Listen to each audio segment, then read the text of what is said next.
Hello.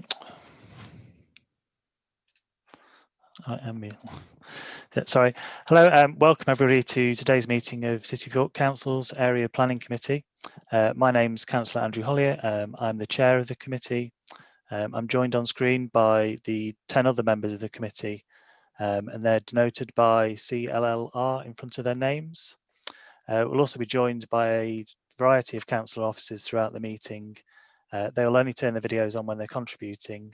And if I could ask officers to give their name and their role when they first appear.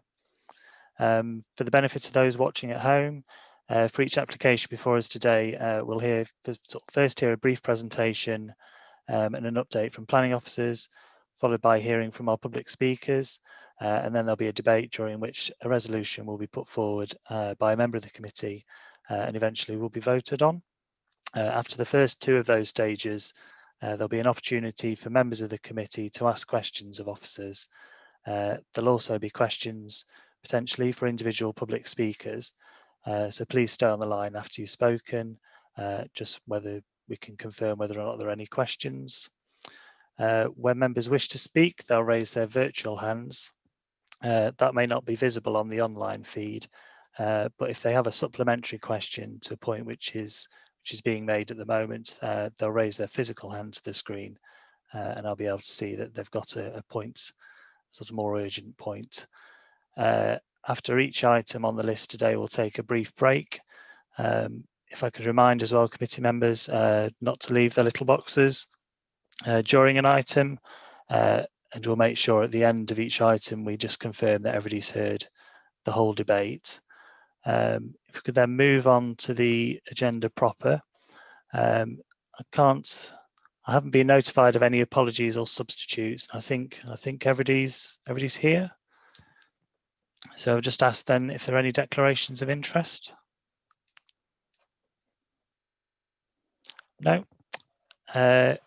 On to the minutes of the last meeting, which was the 17th of September. Councillor Fisher. Thank you. I'd like to move them as a correct record with one minor amendment, and that is on page 11. I left the meeting before the vote on item 20C, Outgang Lane, Osbaldwick was taken. So if that could possibly be amended. Thank you very much. Okay, thank you. I'm sure that can be amended in the minutes, and otherwise we're happy for me to sign those as and when we're allowed to. Yeah, I can see a few nods. Fantastic. Okay, there's no speakers then on the sort of general public participation remit of the committee, so I think we can move straight on to the plans list. And first up today, we've got item 4A, which is WLD Textiles Granville Works. And Gareth, if you're able to kick us off. My name is Gareth Arnold. I'm the Development Manager, City of York Council. I shall, with me, I've got Lindsay Jenkins, who's the Development Management Planning Officer for this particular application. I will share my screen to go through the presentation. Members, just bear with me.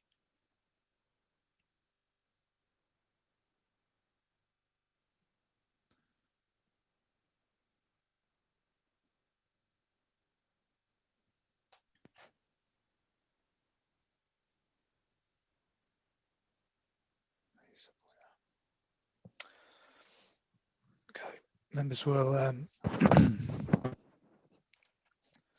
be aware through the agenda papers that this application is redevelopment of an existing commercial range of buildings to provide 8 terraced houses, 2, 3 and 4 bedrooms.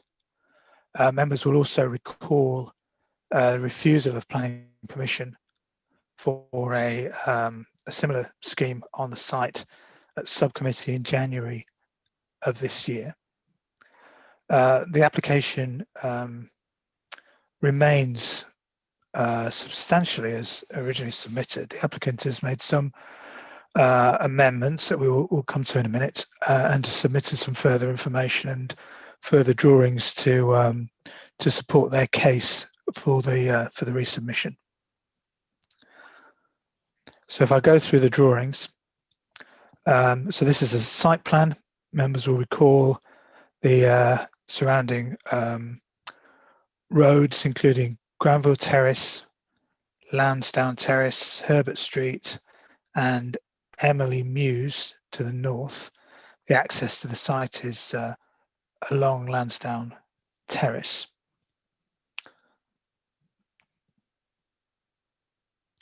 Ground floor plan. Again, members will recall the layout there with two lines of terraced houses, a car parking area, and then moving to the first floor, this decked a decked garden at first floor level. Moving up to second floor level, the bedrooms. One of the main changes to the scheme is in this corner here. Again, members will recall a refusal reason relating to the impact on these two dwellings, particularly these two dwellings in Granville Terrace.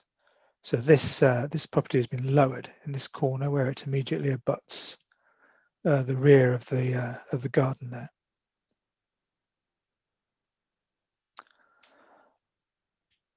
That's illustrated in these streetscapes and sections. So this is the elevation facing Emily Mews, so that elevation. This is the elevation facing the rear of Granville Terrace, so that elevation. And that's the area where the property has been lowered in height. You'll see the dotted lines. They're the existing outlines of the buildings that are on the site at the moment. This is the elevation at the entrance to the site on Lansdowne Terrace with the entrance, the build over of the vehicular and pedestrian, or one of the pedestrian accesses. And here is the elevation at the side of 10 Arthur Street and 10 Herbert Street, respectively. You can see there, for orientation purposes, the access door of this particular unit here. And then sections through the site. And these are the internal views. So the front of the northern row and the front of the southern row. Boundary treatments where those existing buildings have been removed, and where the boundary treatments on the decking areas and to provide screening to the garden decks. This is an illustration they've submitted to show the undercroft area, so the car parking area, the windows to a bedroom, the door which gives access up to the stairs to the first floor deck. This is an illustration showing the view from that ground floor bedroom window. So those are the stairs up to the decked garden. Here you've got some line of sight drawings showing the views between those properties. The applicant has submitted, as part of their design and access statement, a sheet of precedence which they say shows similar road termination and entrance archways within and around the city.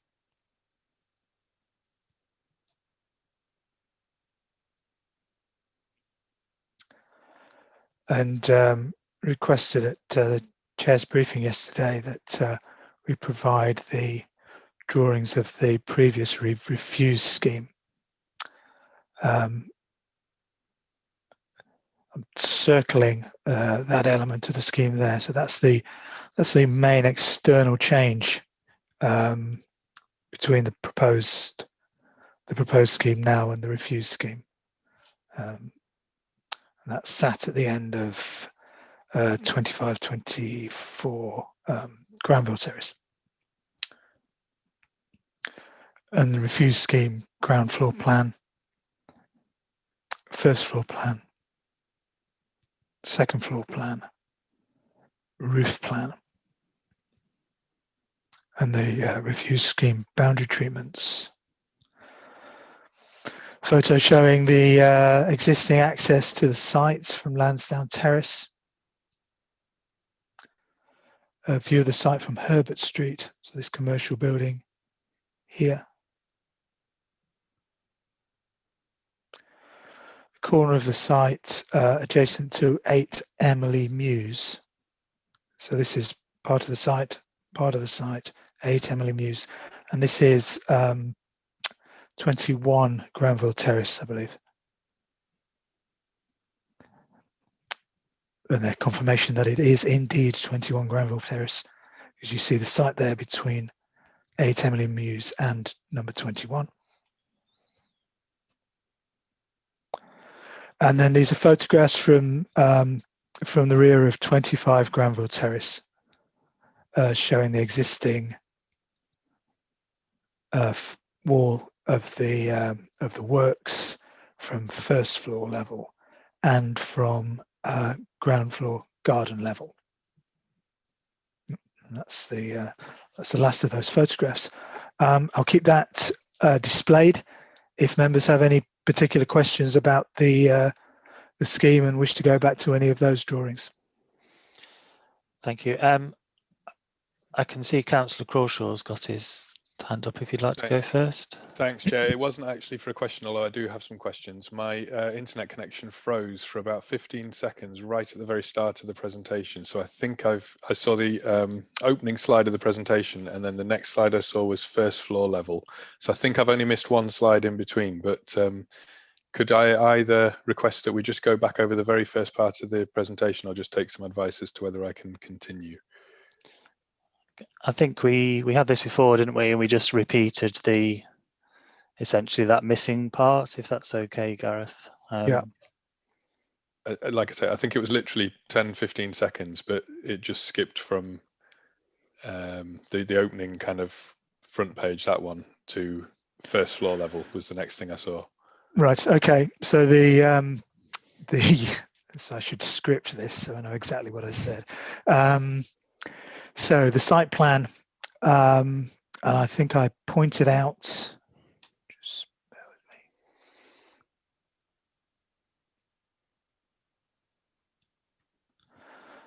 me. I pointed out the change, the main change to the scheme, which is the drop in the roof height of this element of this particular property here, where it backs onto number 24 and 25, particularly number 25 Granville Terrace.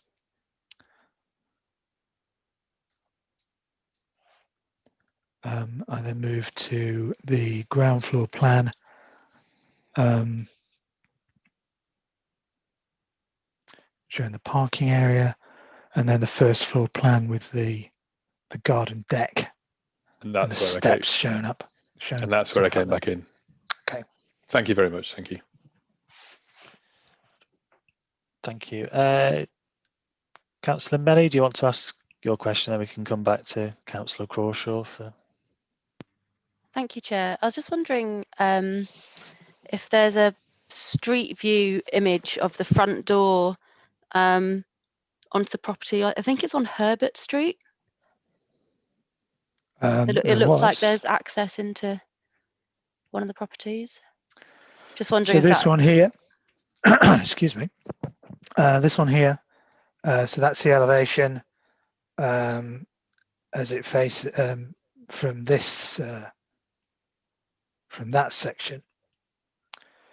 And you see the door there is the door to this unit just here.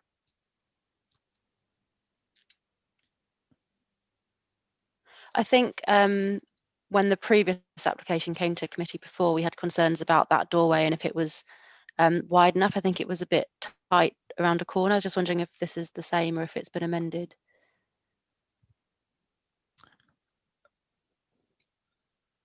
I can go to the previous scheme.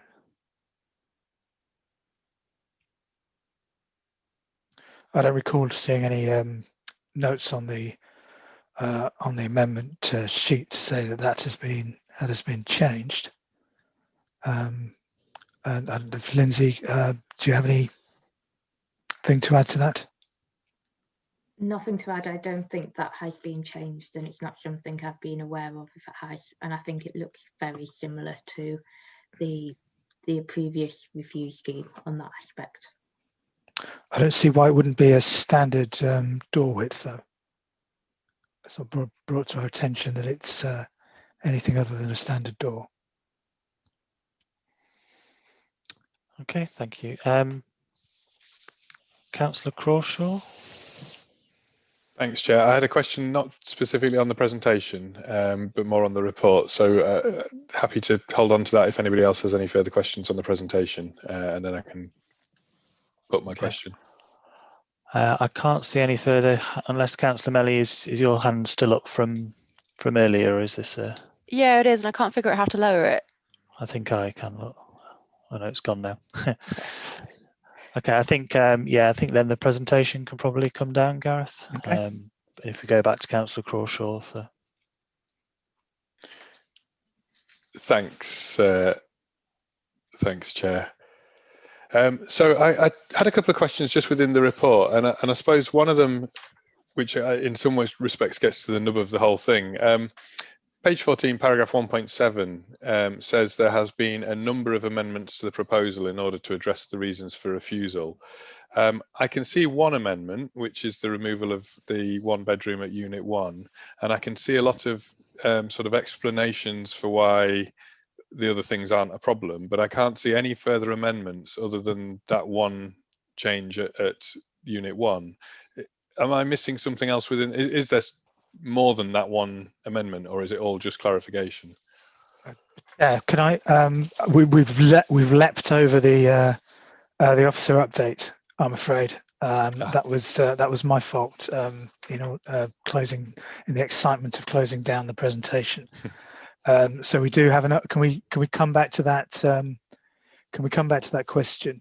And Lindsay, could you just go through the update that we've prepared for members? And this was circulated at about 12:30 today to members. Thank you, Gareth. Lindsay Jenkins, Development Management Officer. In addition, I can also go over the amendments to the application in terms of the reasons for refusal that's outlined on page 15, if members would like that. It just is supplementary to page 14, but I think it does reinforce some of what Gareth has said. But I can just do that just to help go through in terms of the reasons for refusal and what additional information has been provided. Reason for refusal 1 related to the overbearing and domineering impact to the rear of properties on Granville Terrace, which was notably numbers 24 and 25. Unit 1, which is sited adjacent to these properties, is being reduced from a 3-bedroom to a 2-bedroom property. And as Gareth has said, this has resulted in a 2nd floor bedroom being removed and the part of the dwelling immediately adjacent to the shared boundary with Granville Terrace now being 2 stories. There remains a 3-story element, although this is set back by approximately 3.5 metres. So reason for refusal has been addressed by revised amendments to the plans in that aspect. In terms of the second reason for refusal, there have been no changes to the design of the link over the vehicular access when viewed from Lansdowne Terrace. The applicants have provided examples of precedents of this form of development in York, but as I said, there is no design changes to reason for refusal number 2. The third reason for refusal cites a lack of an acceptable objective assessment relating to the loss of land and buildings that are currently in employment use. The application is supported by an employment land statement that has been prepared by Litchfields.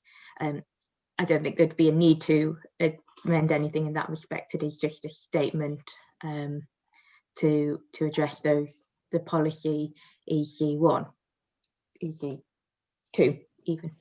The fourth reason for refusal relates to the residential amenity future users, with a particular focus upon the ground floor bedrooms, and concern was cited in respect to daylight and sunlight, outlook and air circulation. Additional information has been provided, which has been in the form of a rendered 3D image, which you have seen on the presentation.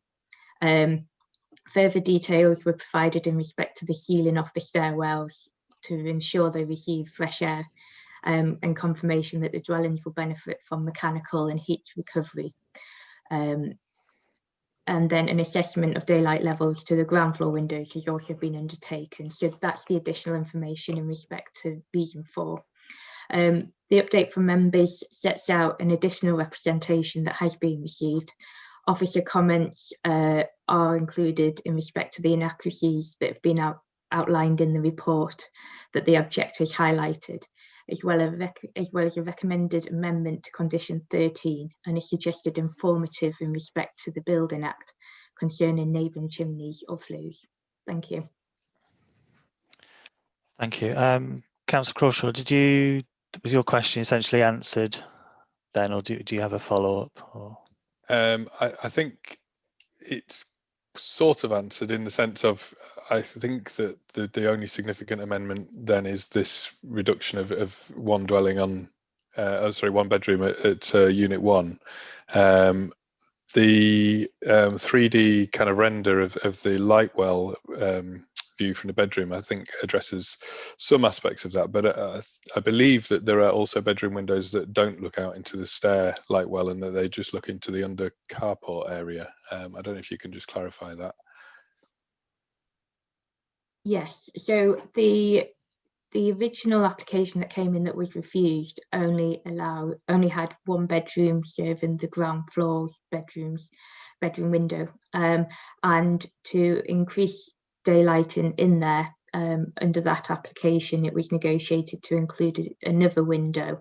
So one window of most of the bedrooms will be with a view up the stairwell, and then there is an additional window which will still have an outlook over to the car parking areas. So there are 2 windows to most bedrooms in the ground floor facing into the car park, but one of them will have the view up to the stairwell. Just add to that, I think on page 47 of the agenda, the ground floor plan. So that illustrates what Linda's answer. I think in terms of Councillor Crawshaw's question about bedrooms which only look out onto the car park, I think plot 3 has 2 bedrooms at ground floor, and one of those is so served, and perhaps plot no, that's the only one, I think, just that 1 bedroom to one of the plots. Thank you. Councillor Crawshaw. Thank you, Chair. Sorry, I'm just unmuting myself. So just sort of supplementary to that, just in terms of the impact on the outlook and daylight, I just want to clarify the use of language and the words as to what level we're satisfied to. So page 29, paragraph 5.47 says, given the additional information provided by the applicant, the position of the bedrooms within the ground floor areas would provide a high standard of residential amenity in terms of outlook, daylight and air circulation. But then a couple of paragraphs later, paragraph 5.49 says the dwellings will have an acceptable outlook. And then that's the same use of the word in the conclusion at page 34, paragraph 6.4. it says that the arrangement of the proposed dwellings will provide an acceptable standard of residential amenity in terms of daylight, etc. Can we just clarify whether or not we think that these ground floor bedrooms have a high standard of daylight and outlook, or an acceptable standard of daylight and outlook? Because I think that this is quite important in the overall balance of this decision. Sorry, where's the reference to the high standard? So paragraph 5.47, page 29.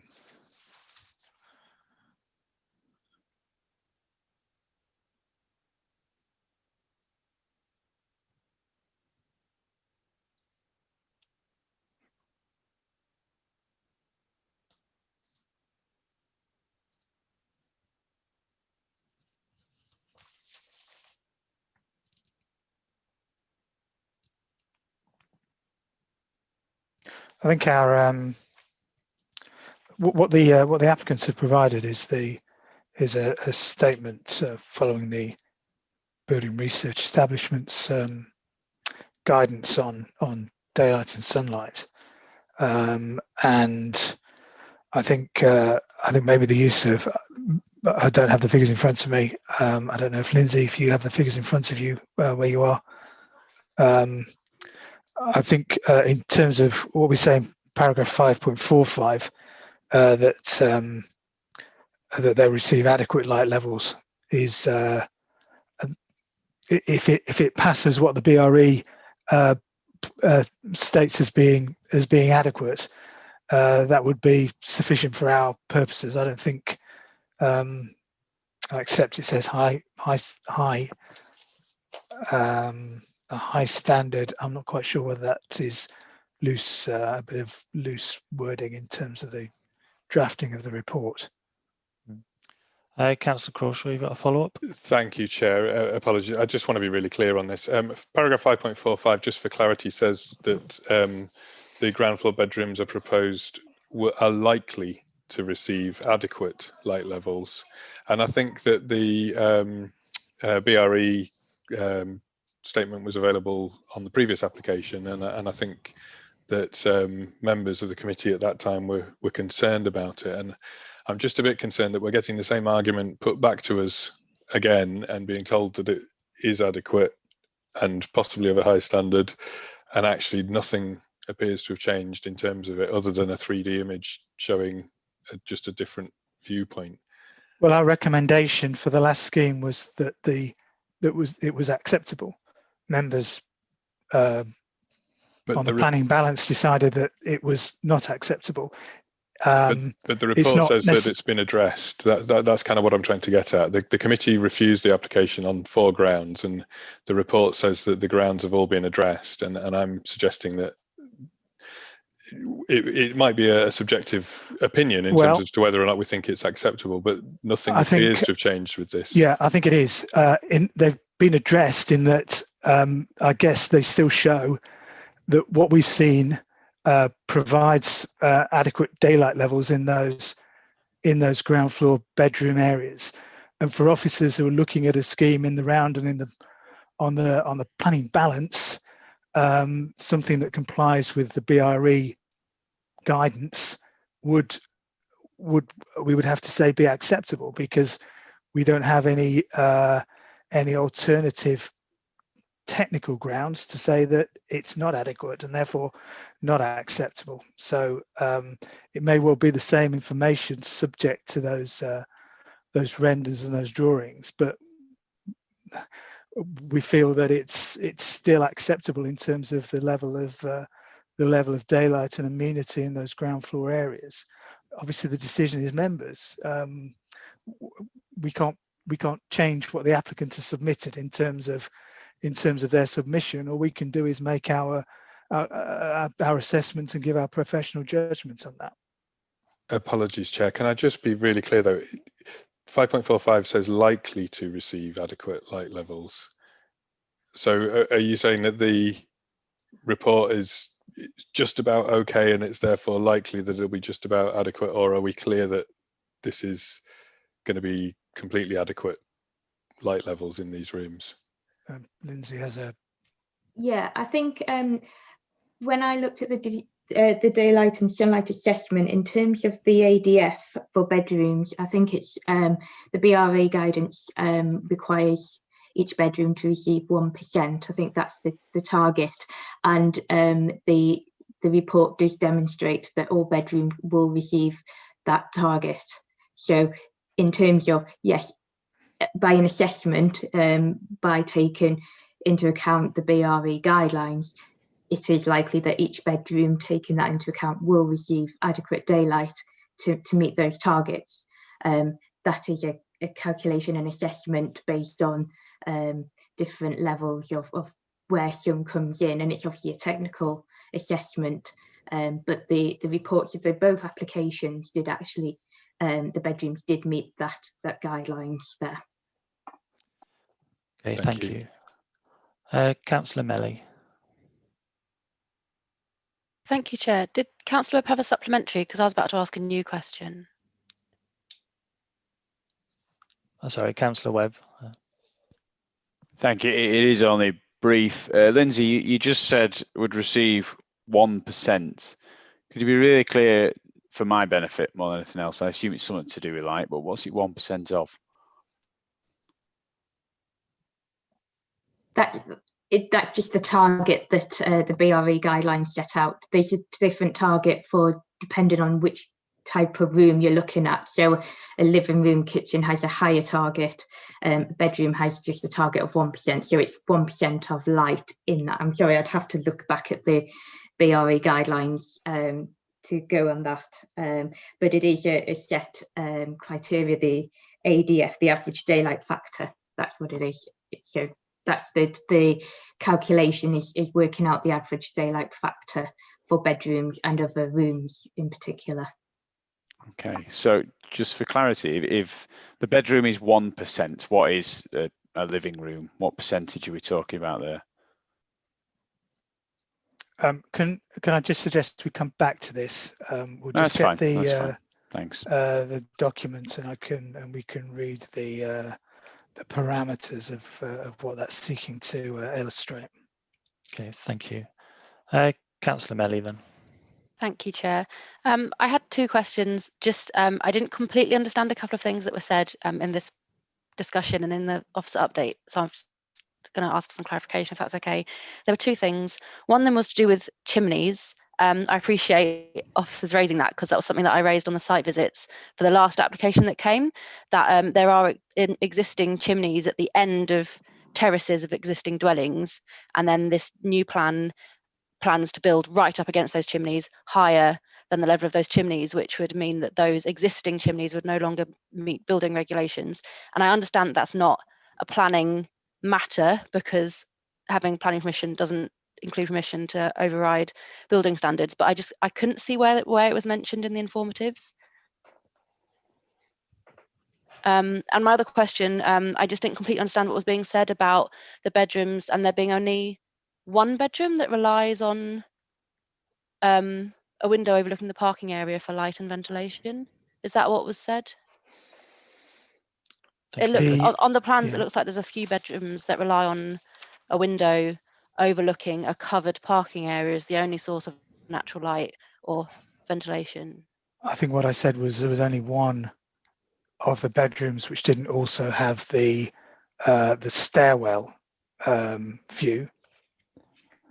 And in terms of the chimneys, that was the suggested additional informative on the second page of the update. Okay. So it didn't form part of the original papers. Thank you. Councillor Craghill, I think, was next. Yes, thank you. Well, you've almost addressed it really in Councillor Melly's second question, but I just wanted to ask if you could clarify that in this new submission, all of the bedrooms, all of the windows from all of the bedrooms on the ground floor will look out either onto the car parking area or onto a concrete staircase. Is that correct? would it be helpful to go back to that plan, if possible? Gareth, you're on mute, so. I won't repeat what I said. Share screen. So I'll share screen with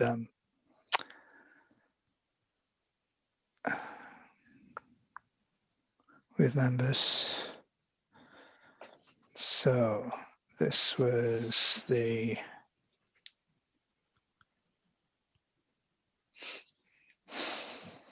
ground floor here. Sorry, that's not the ground floor.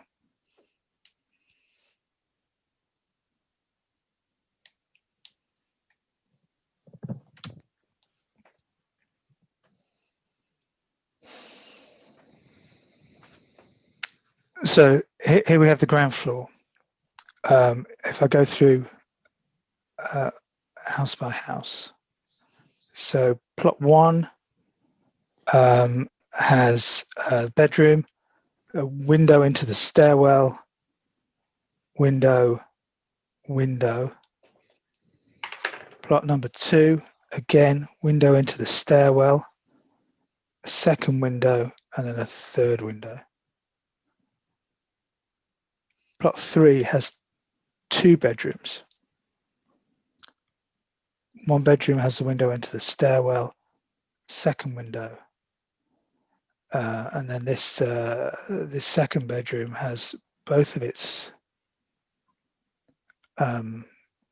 windows into the parking area. But just let me check the first floor. There. Yeah, you see there's an insert cut out in the decking. So that will be above this window here. So whilst its outlook is the same, it does have an open area above it.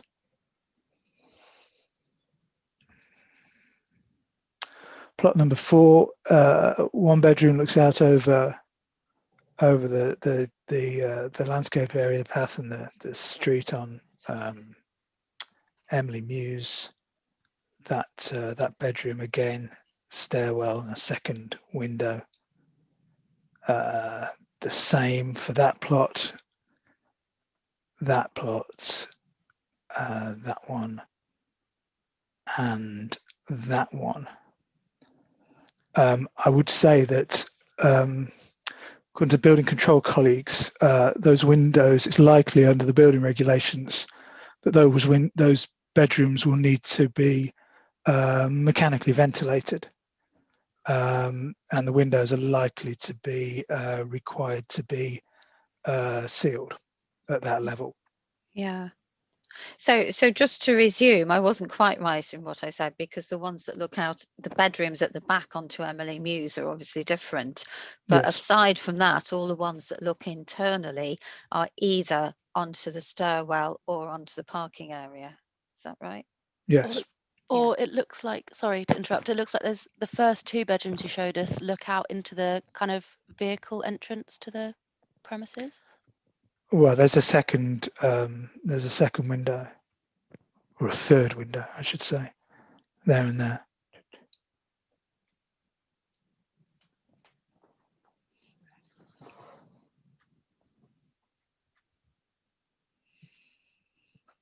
Chair, you're on mute. Apologies. I was just asking if that answered your question, Councillor Craig. Yes, thank you. Sorry, yes, it does. Thank you. Councillor Fisher, do you need these presentations, or can we put them down now? No, we're fine, thank you. Okay. Yeah, if you could go ahead with your question. Fine. My question relates to the fact that 3 properties, 10 Arthur Terrace and 15 and 16 Lansdowne Road, which are effectively end terraces, are going to be turned into full terraces. Now, if you buy an end terrace house, you know that you've got one wall where you're not going to get any noise disturbance coming through. This site closes at 5 o'clock in the evening, so consequently there's not likely to be noise disturbance coming off the site. My concern is that obviously with the terracing, there's a danger for noise disturbance coming through the party walls. This is going to be particularly exacerbated with numbers 15 and 16 because of the fact that, well, all the sites, because of the fact that you've got living accommodation on the first floor next to the bedrooms of the existing houses, and you've got bedrooms on the ground floor of the new development next to the living accommodation of the existing houses. Are officers satisfied that the noise attenuation measures are sufficient to make sure that there's not going to be a significant amount of disturbance coming through the party walls for existing occupiers? Well, it's not an uncommon situation for new houses to be built abutting or adjoining existing properties. The building regulations this will require building regulations approval, and the building regulations will look at noise transference in terms of the construction. I would also caution members about potentially introducing refusal reasons which weren't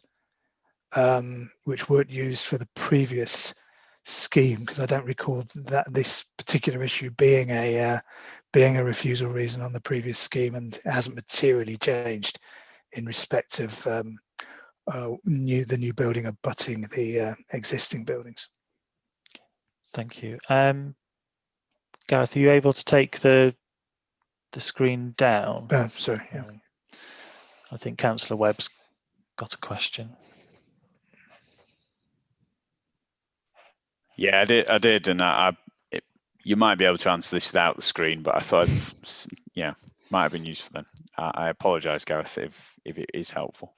Paragraph 3.6 is the highway network management, and talks about essentially the fact that revised layout is identical, essentially, from their point of view. Now, one of the concerns we did have was with the archway.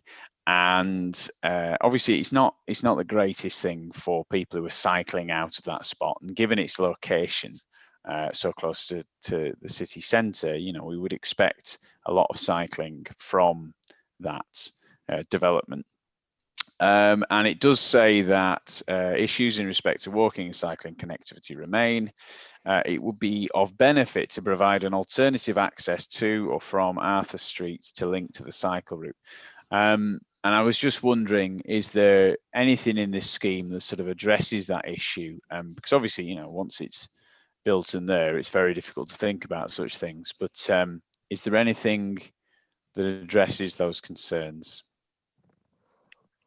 Because that is linked to one of our problems with that archway in the original, or one of my problems anyway.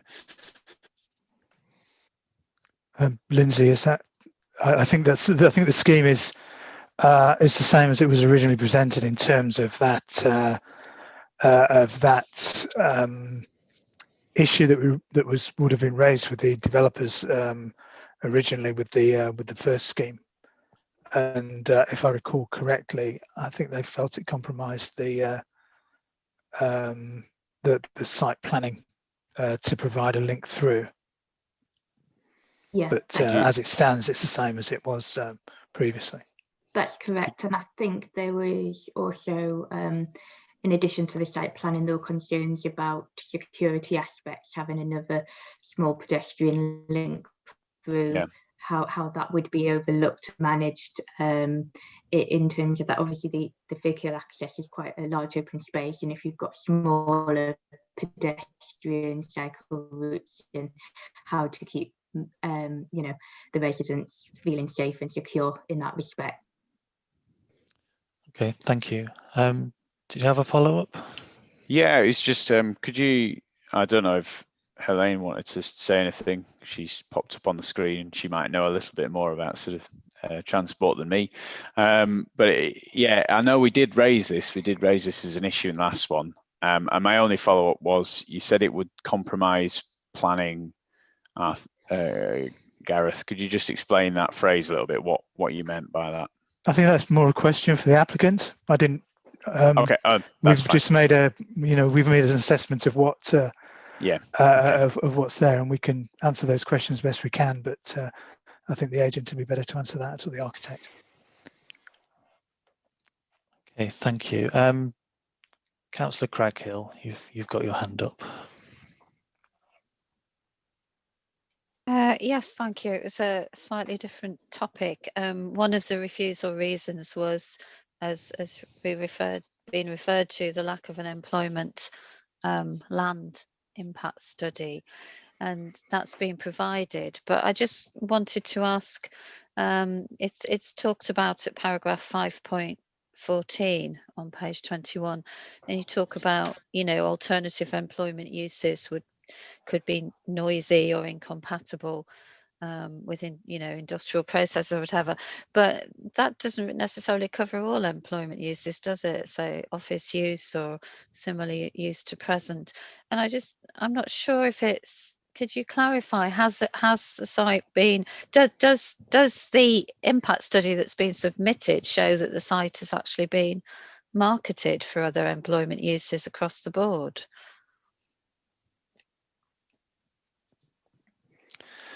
Lindsay, could you field that one for me, please, for us?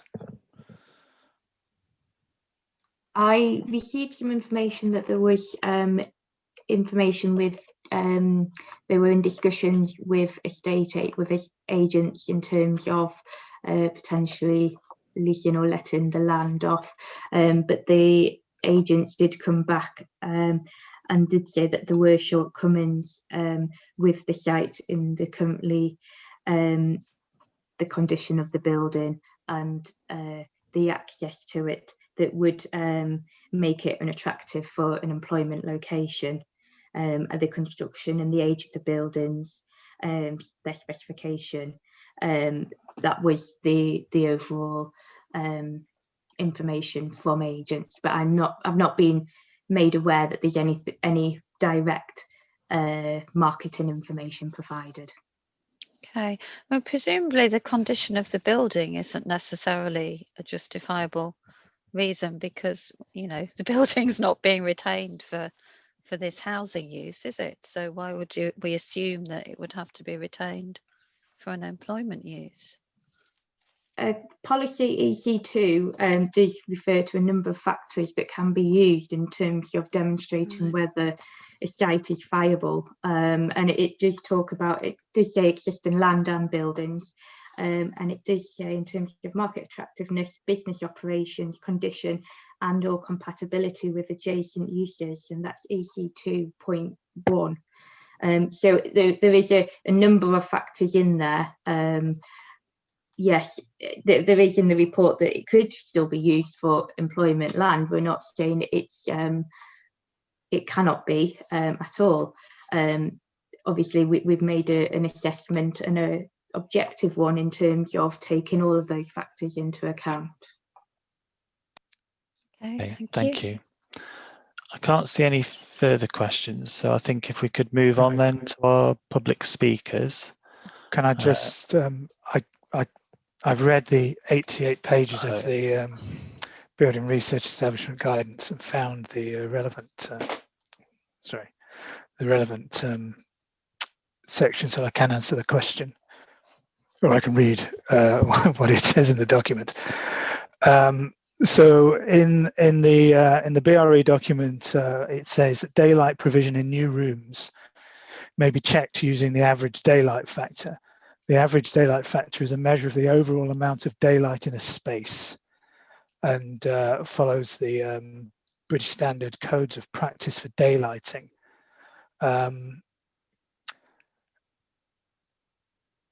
And that code of practice recommends an average daylight factor of 5% for a well daylit space and 2% for a partly daylit space. In housing, the British Standard gives a minimum values of an ADF, which is 1% for bedrooms. So as Lindsay mentioned, this meets that standard. I think on that basis, the high standard of residential amenity probably doesn't apply to the bedrooms at the ground floor level, but that comment is in respect to the building as a whole, not just the ground floor bedrooms. So the ground floor bedrooms meet the standard.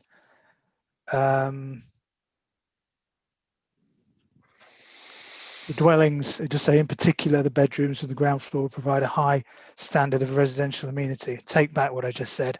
We look at the amenity of the whole thing. It does say there's a high standard in particularly those bedrooms. I don't think that's correct, but it meets the standard in the the British standards in relation to light levels in bedrooms.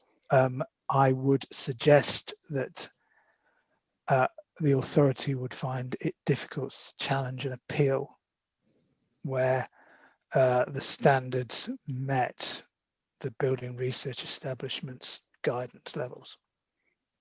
Okay. I think we made the same comment when we dealt with the scheme the last time around. Yeah. Okay. Thank you. Our first speaker then is Councillor Fitzpatrick. If you're there, Councillor Fitzpatrick, who's the ward councillor for Guildhall, who's speaking in objection. Yes. Yeah, as you know, you'll have 3 minutes to address the committee. I'll give you a warning after about 2.5 minutes. But if you could just stay on the line after you finish speaking, and I'll just check whether or not there are any questions the committee would like to ask you. But if you'd like to start in your own time. Thank you. Well, good afternoon, members, and thank you, Chair, for allowing me to speak first. I'll give a brief overview of my reasons for objecting to this application, and I know that other speakers will elaborate far more in detail about the individual specific points. I will also say I'm speaking not only for myself, but for quite a number of residents who've contacted me, but who are not registered to speak today. First of all, the overall inappropriateness of the scheme. I feel it's too high, and other residents, again, who I'm speaking for, feel it's too high, it's overbearing, it's a poor fit with the surrounding streets, especially at the end of Lansdowne Terrace, but equally in the round, really, all the areas around. Residents have concern about the lack of marketing of the employment use of the land, but you might want to explore that more. That has been discussed today. The overall quality of the houses themselves and the accommodation that's there.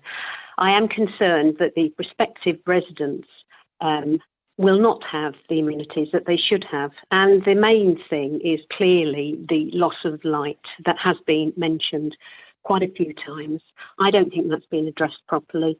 I really feel that the bedroom level on the ground there with the lack of light is just not of a standard that we should be accepting in York. Residents also feel that there is a potential for crime and antisocial behaviour with the covering there. That was mentioned last time as well. We might want to look at that. The applicant has not engaged with the local community in any way. There are more objections to this revised scheme than there were to the initial one. I recognise only too well the desperate need there is for family housing, not only in the Guildhall ward, but across the city. But this type of housing doesn't meet that need. What we need is 2 or 3 bedroom family housing that fits in with the street scene. This doesn't fit in at all. It's been shoehorned in, and in my opinion, is going to just add to the proliferation of student housing that exists along Lawrence Street. And at the moment, that extra housing is not needed, that type of housing. It is, as I say, it's 2 and 3 bed family housing that we need. Thank you, Chair. Thank you. I'll just ask the committee if there are any questions. Councillor Crawshaw. Thanks, Chair. Councillor Fitzpatrick, I wondered if you mentioned the impact on Lansdowne Terrace with the sort of archway across. I wondered if you could just elaborate at all on how you feel it would, I presume you feel it'll have a negative impact, but in what sense do you think it will have that negative impact on the terrace there? Well, I think it's going to enhance the opportunities for crime and antisocial behaviour. The residents there certainly feel it will. I think also in terms of, as was mentioned, about cycling, bikes coming in and out, whatever else, it's just too tight. It's inappropriate. Thank you. Thank you. Councillor Webb. Thank you. Thank you, Councillor Fitzpatrick. You just mentioned too tight. Obviously, with this number of properties that are suddenly going to be the end at Lansdowne Terrace, do you think there will be problems with delivery drivers getting in and out of the site, additional parking on the site? Do you envisage any problems there? Well, I do, yes, and residents certainly do. I mean, obviously, as it stands at the moment, WLD does have deliveries going in, but room inside the grounds to go in and turn round and come back again. That won't exist, clearly won't exist. So, yes, I would certainly agree with that, but it's inappropriate. There's not enough space there for delivery vans to turn round or for the parking that already exists on the street. Thank you. Okay, thank you. I can't see any further questions, so I'll just thank you to Councillor Fitzpatrick for your time this evening. Thank you. You'll be taken out of the meeting now, but it's viewable online on the council's YouTube channel, which I'm sure you know, if you'd like to continue watching. Thank you. Next, then, we have Mr. Alex Molyneux, who's a local resident speaking in objection. If you're there, Mr. Molyneux. Hi, yeah. Hi. Yeah, as before, you'll have 3 minutes to speak, and if you could just stay on the line after you've spoken. But yeah, if you start in your own time. Okay. I'm speaking now to try and give sufficient weight to the objections that I and indeed others have raised about this proposed development. It is of great concern that despite so many objections, the recommendation appears to be approved. And I felt the person attendance might help to emphasise the very real discomfort that I and we have with the proposal. And mirroring some of the comments that have been made already, the 3-storey high wall that will be erected across Lansdowne Terrace on the owner of 15 Lansdowne Terrace will be a dramatic and massive barrier to light and thereby heat of the surrounding properties. And that problem isn't just limited to Lansdowne Terrace, I know. The open feeling of the street will be reduced, and it will provide the wall will provide excellent views and sound transfer into the existing properties, particularly the bedrooms at those end properties of Lansdowne Terrace, especially when you cover that with the overbearing 3-storey height. And if you have a look, if I reference here the March 9 a.m. sunlight stand, you can see that there's far less light into the first floor of those properties. No modifications have been made to this affecting Lansdowne Terrace since the original application and the concerns raised. And I would like to say that it's not just the Granville Terrace issue with the overbearing and the light. And I'm also surprised Granville Terrace was the only street of concern in the original refusal. Even moving that Great Wall a metre back would help somewhat with this problem, but that has not been offered. And I also note on the bridge effect, and wall effect, there is no similar end of road termination in any of the examples provided. This will be a unique end of street barrier for York, as far as I can see. The lack of concern from traffic about the effects on parking and accessibility by inserting many houses with cars into the LD space with only one exit down Lansdowne Terrace is quite surprising. It'll prevent parking outside the properties at the end of Lansdowne Terrace and reduce accessibility of those properties to potential occupants, particularly disabled people who might need to be parking close to their properties. Plus, it increases the risk of air pollution by squeezing a large number of cars into effectively a single-track underpass road, now significantly more built up than before. Another exit from the development would have been better. And as people have already raised, it provides an area to hang about out of the way at the back end of the street, and therefore can represent a risk of antisocial behaviour. 30 seconds left, thank you. Since the original application, I've had any consideration of this. And of course, currently the properties at the end of Lansdowne Terrace are end terrace. it converts them to mid-terrace properties. There is currently no party wall protection, no service braces proposed, and there are no rights currently to access the adjoining properties to maintain the buildings. They cover more of the external walls with new buildings than is currently the case. No consideration appears to have been made, and there is no engagement by the developer of any kind despite asking for that engagement. Again, moving the Great Wall back about 1 metre, in this case 0.6 metres even, would reduce this issue. Okay, Caution about thank you. new refusal reasons may not be the same as being prevented, but I'm sure you can give a steer, and I urge your refusal of this plan. Okay, thank you. I'll just ask if the committee's got any questions. Councillor Crawshaw. Thanks, Chair. I just wondered if you could elaborate, Mr. Molyneux, and thanks for your contribution. You said that the end of street termination was unique, and I note that the applicant, we've seen some photographs of these kind of over archways, which mostly I think were on the side end of streets. Is that essentially what you're getting at, that this is creating a sort of a barrier at the end of the street, which is distinct from an access point into a development? Absolutely. All the other streets you can drive down, and the access is at 90 degrees to them. It would essentially, if you took a look at the picture of Waverley Street in the full design access statement, and you built a massive barrier across the middle of it, that is the effect of that, and that is not present on the others. Thank you. Thank you. I can't see any further questions from the committee, so similarly, Mr. Molyneux, thank you for your comments this evening. And yeah, they'll take you out of the meeting at the moment, but you'll be able to continue watching on the council's YouTube channel. Okay, thank you. Thank you. Next, then we have Mr. Matthew Dick. If you're with us. Hey there, folks. Can everyone hear me clearly? Yes, we can. Yeah, and you'll have heard you've got 3 minutes to address the committee, and if you could just hang on after you've spoken, I'll just see if there's any questions. But yeah, if you'd like to start in your own time. Yeah, no problem. Thanks a lot for giving me the opportunity to speak.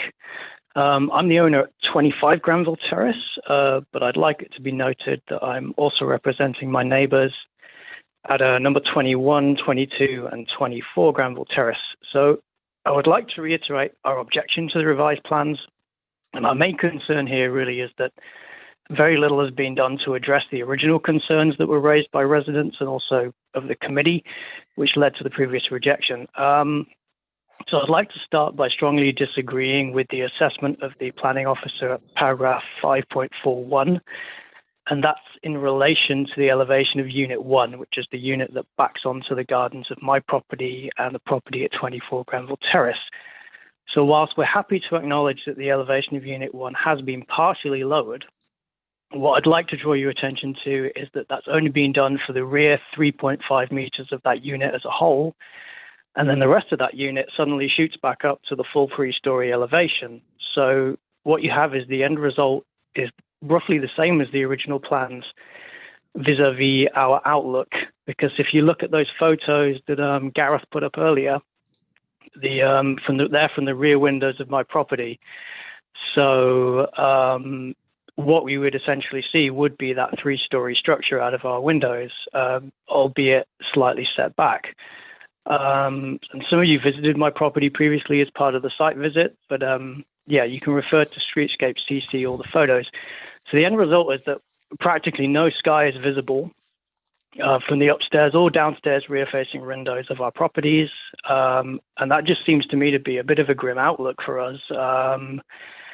It negatively impacts our natural light. We can't see any sky. All we're looking at is a big brick wall. The situation is kind of similar for 21 Granville Terrace, and my neighbours also remain concerned about security from the garden decks, noise, and overlooking into yards on Granville Terrace.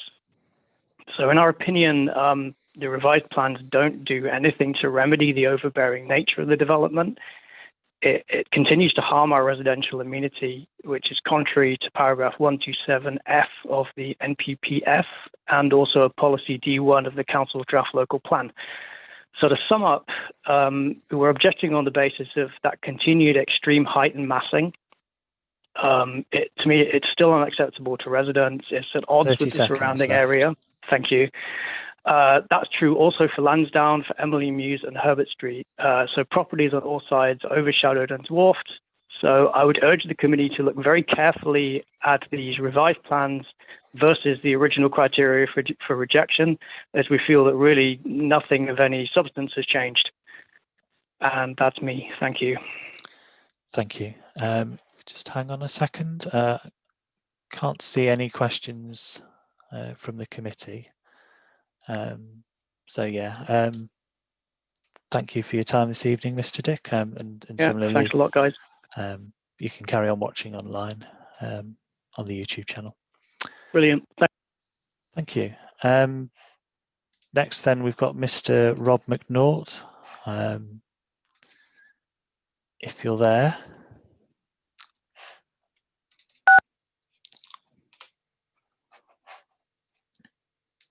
Hello, Mr. McNaught.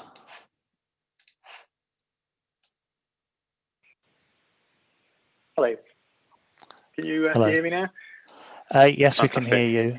Yeah, and you'll have heard you have 3 minutes to address the committee. I'll give you a warning at 30 seconds, and if you could just stay on the line when you finish speaking, just in case the committee's got any questions. But if you'd like to make a start. Yeah, I live at 5 Lansdowne Terrace, so I'm looking at it from sort of the point of view of residents on the street. So from our point of view, the proposal is going to create a monolithic wall at the end, the north end of Lansdowne Terrace, and it's only going to be broken by a couple of small windows and the access archway to the new properties. In the current arrangement with the factory site is kind of in keeping with the style of and the period of the rest of the street, and it kind of creates a graded view over the boundary wall, the gates and the roofs of the building to the sky above. And this will be replaced with a sort of vertical brick slab to each side, and then the roof lines sort of towering above that. And obviously, as been discussed previously, it's going to block the light out to, particularly to the properties at 15 and 16 Lansdowne Terrace at the end. Although it's not, the other issue with the access arch is that although it's not a gated development as such, it's going to create a sort of artificial sort of degree of separation between the sort of new and old elements of the streetscape and the communities that live there. And I think it's already been reflected by some of the other comments as well, is that the examples that were provided didn't seem particularly relevant to this case, because again, most of the archways and things that were demonstrated are actually in the walls that flank streets around the end of it, or even in developments where they're sort of part of a modern, a complete new build. So it's kind of just not seeing how that will blend into its surroundings. I also disagree with the statement in the inspector's report about the treatment of the north end wall and the scheme itself, that this aspect of the scheme represents a positive and innovative design contribution, because I don't really see what's innovative about it, or really how it complies with the requirements of paragraph 131 of the NPPF to raise the standard of design locally. I don't really see how the sort of minor changes that have been made to the application really generate a significant difference from the original. And I'd also echo the comments from others that have spoken. It's disappointing that the applicant hasn't sought to engage with the local residents about sort of their thoughts on this and their ideas of how it could be kind of made acceptable. 30 seconds left, thank you. I think that's really all I've got to say. Okay, thank you very much. So the committee's got any questions?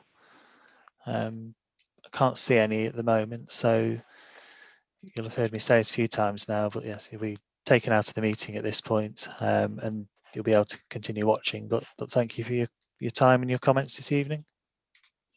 Thank you. Thank you. If we could move on then to Mr. C. Ball. If you're able to let us know you're there. Hello. Hello. Hello. Yeah, and you'll have heard as well. You'll have 3 minutes to address the committee. I'll give a warning at 30 seconds, and if you could just stay on the line after you've spoken. But if you're able to make a start in your own time. Thank you. I'm speaking as a local resident and on behalf of another resident directly affected. Following its rejection by committee in January, the applicant has dismissed out of hand 2 major reasons for refusal, and the small changes they have made are inadequate. The design remains totally out of keeping with the surrounding area, and as the council's conservation architect said originally, it's too large for this small site. The tunnel is still strange and ugly, and out of place in a terraced area. It is incorrectly claimed there are precedents for this, but all the examples run along the line of the terrace rather than forming its termination. This development would set the precedent. The tunnel has been worsened by crudely chopping off the section at the western edge. Last time, for good reason, discussion focused on the Lansdowne side, as it's the worst aspect. But the excessive height and inappropriate design will affect all sides. The wider impacts have not been addressed in the committee report. Sun diagrams show many houses to the north and northwest on Emily Mews would be overshadowed and lose light, despite the claim there is no significant impact. These diagrams were not provided last time. They are new information. They provide technical grounds and add weight to the first reason for refusal, that the proposed height would result in a development that is overbearing and negatively impacts on neighbouring properties. This is contrary to NPPF Para 127 and Local Plan Policy D1. The plans would leave the end property on Herbert Street with a kitchen window at an acute angle next to their bedroom window and the main living space attached to their bedroom. This will negatively impact them, particularly with regard to privacy, noise and cooking smells. The plans are poor for prospective residents too. In January, the committee discussed crime and antisocial behaviour, with the tunnel and parking spaces being ideal places for people to gather, hidden away. The applicant has barely changed the ground floor bedrooms and tries to claim the stairwell/carport outlook, not the amount of light, but the outlook, is good enough in a modern house. Please look at the pictures. The design is bleak, and again, the comparison's false, with those being provided of converted period properties, not modern 30 developments. seconds. Thank you. Having been refused once, the applicant could have engaged with the community and come back with a much more appropriate plan. They chose not to do so, even though this is encouraged in NPPF paragraph 128. There is too much wrong with this development. Please reject it again, and please use the new information, the technical information that has come to light, to add to your previous grounds for refusal. Thank you. Thank you. I'm just having a look to see if there are any members who wish to ask a question. I can't see any. So thank you, Mr. Ball, for your comments and time this evening. And similarly, if you'd like to continue watching, it's on the council's YouTube channel. Thank you. Thank you. Lastly, then, we have Mr. Tim Hatton of Carve Architecture, who's the architect for the applicant. Hello. Hello. Yes, you'll have heard me say a few times you'll have 3 minutes, and I'll give a warning at about 30 seconds. I'll be fairly generous given we've had a number of speakers in objection. But yeah, if you could stay on the line after you've spoken. But if you'd like to make a start in your own time. Thank you. Good afternoon, councillors, and thank you for giving me the opportunity to address you this afternoon. My name is Tim Hatton from Carve Architecture. We're the architects for this application. Following the refusal of a similar application for this site, we have worked to develop an amended scheme which hopefully addresses your earlier concerns. Your first concern was in relation to the impact on the residential amenity of properties on Granville Terrace. To address this, the roof height of the plot closest to Granville Terrace has been significantly reduced by the removal of one of the second floor bedrooms. This new dwelling would now be lower in height than the existing commercial units and hence would have a beneficial impact on the amenity of residents of Granville Terrace by increasing the separation distance between their properties and new developments. Your officers are in agreement that this amendment addresses the previous refusal reason. You were also concerned about the design of the link across Lansdowne Terrace. Without this inventive design feature, it is simply not viable to redevelop this site to provide family homes with parking and amenity space. Whilst there have been suggestions that the density of development proposed is too high and that removing the link would help address this, we would point out that the density proposed is actually well below that which a draft local plan seeks to apply in this area. In terms of any concerns about the amenity of future occupiers of the ground floor bedrooms, I'm confident that the properties will provide excellent living conditions. Residents in these rooms would have a view of the sky together with middle distance views of the houses opposite, very similar in fact to the views experienced from the houses in the narrow terrace streets in the surrounding area. All the bedrooms achieve the standard required by the British Standard Code for daylighting. The approach of providing high quality basement accommodation lit by light wells is well established across the country, including the recently completed luxury apartments created in the former council offices at St Leonard's Place, which feature lower ground floor bedrooms lit by light wells. All the houses will include mechanical ventilation and heat recovery systems, which will ensure that all rooms, including the ground floor bedrooms, receive the necessary amount of ventilation. In addition, these rooms will have openable windows onto the stair access to the raised garden decks. These stairwells are sealed off from the parking area with secure doors and walls, so any additional air accessed from these light wells will be fresh air. I'm confident there's no justifiable reason for refusing planning permission based on the amenity of future residents, and your officers are satisfied that the additional information provided addresses the previous refusal reason. There was previously a concern about the lack of an objective assessment demonstrating that the site is no longer appropriate for employment uses. In response to this, we've submitted evidence from Lichfields that the application site is not needed to meet the city's employment needs. Your officer is in agreement with the findings, concluding in her committee report that the site is no longer suitable for employment use and that this reason for refusal has been fully addressed.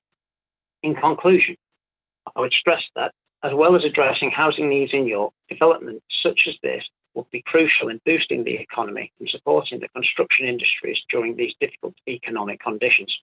A decision to refuse this revised application would leave our client no option but to appeal, resulting in a further lengthy period of uncertainty for local residents.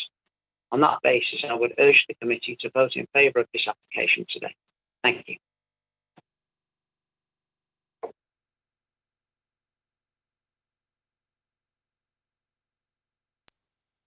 You're on mute, Chair. Apologies. Councillor Crawshaw, I think, has a question. I'm struggling with my mute now as well. Thanks, Chair. I've actually got two questions, if I may. The first question, I was just interested to know what engagement the applicant has had with the local community since the refusal, to understand the reasons for concern in the local area. As people have mentioned, there hasn't been any significant address of that. It's the reasons for refusal, people's reasons for concern were clear last time. Our feeling on the application was that the benefits of the application were outweighed those, and most of those were addressed. The biggest concern that we felt on the previous one was that impact on that property on Granville Terrace, which we'd look to address. Thank you. Thank you. And then if I can ask my second question, Chair, is that okay? Yep, go ahead. Yeah, thank you. So I'm just wanting to understand, I'm stood in a ground floor bedroom and I'm stood in front of the window that looks onto the stairs. And if I look straight ahead of me, I see the stairs. And if I look up a little bit, I maybe start to see the sky. If I look left or if I look right, what do I see? Well, I mean, to some extent, you'd see the side of the stairwell, absolutely. But I mean, I would disagree that as you look forward, all you see is the stairs. You know, you have a lot more peripheral vision than that. You know, there will be the views of the sky throughout that, which I think give that longer distance and better outlook. You will also see the properties immediately opposite, partially at least, as can be demonstrated in the image that went in. No, just to be clear though, if I'm looking straight ahead, I will look at the steps, won't I? That's what I'll see. Yeah, and then if I look up, I will see the very top of the houses. And if I look to the left, I'll see the inside of the stairwell. And if I look to the right, I'll see the inside of the stairwell. That's correct. Thank you. Thank you. Councillor Webb. Thank you. You mentioned that this site wouldn't be viable if we didn't have this kind of property on it. If there were less dwellings on this site, would it be viable in a more traditional format? Essentially, no. I think that's what this comes down to when it comes to viability. It's in terms of the number of dwellings fitting on there, but part of that is financial viability, but also there we go. And sorry? yeah, my second question is about openable windows on the parking into the parking spot. One of our officers said earlier that potentially building regs would say that wouldn't be an openable window. Could you just clarify that for me? We might be talking about different windows, but could we clarify that?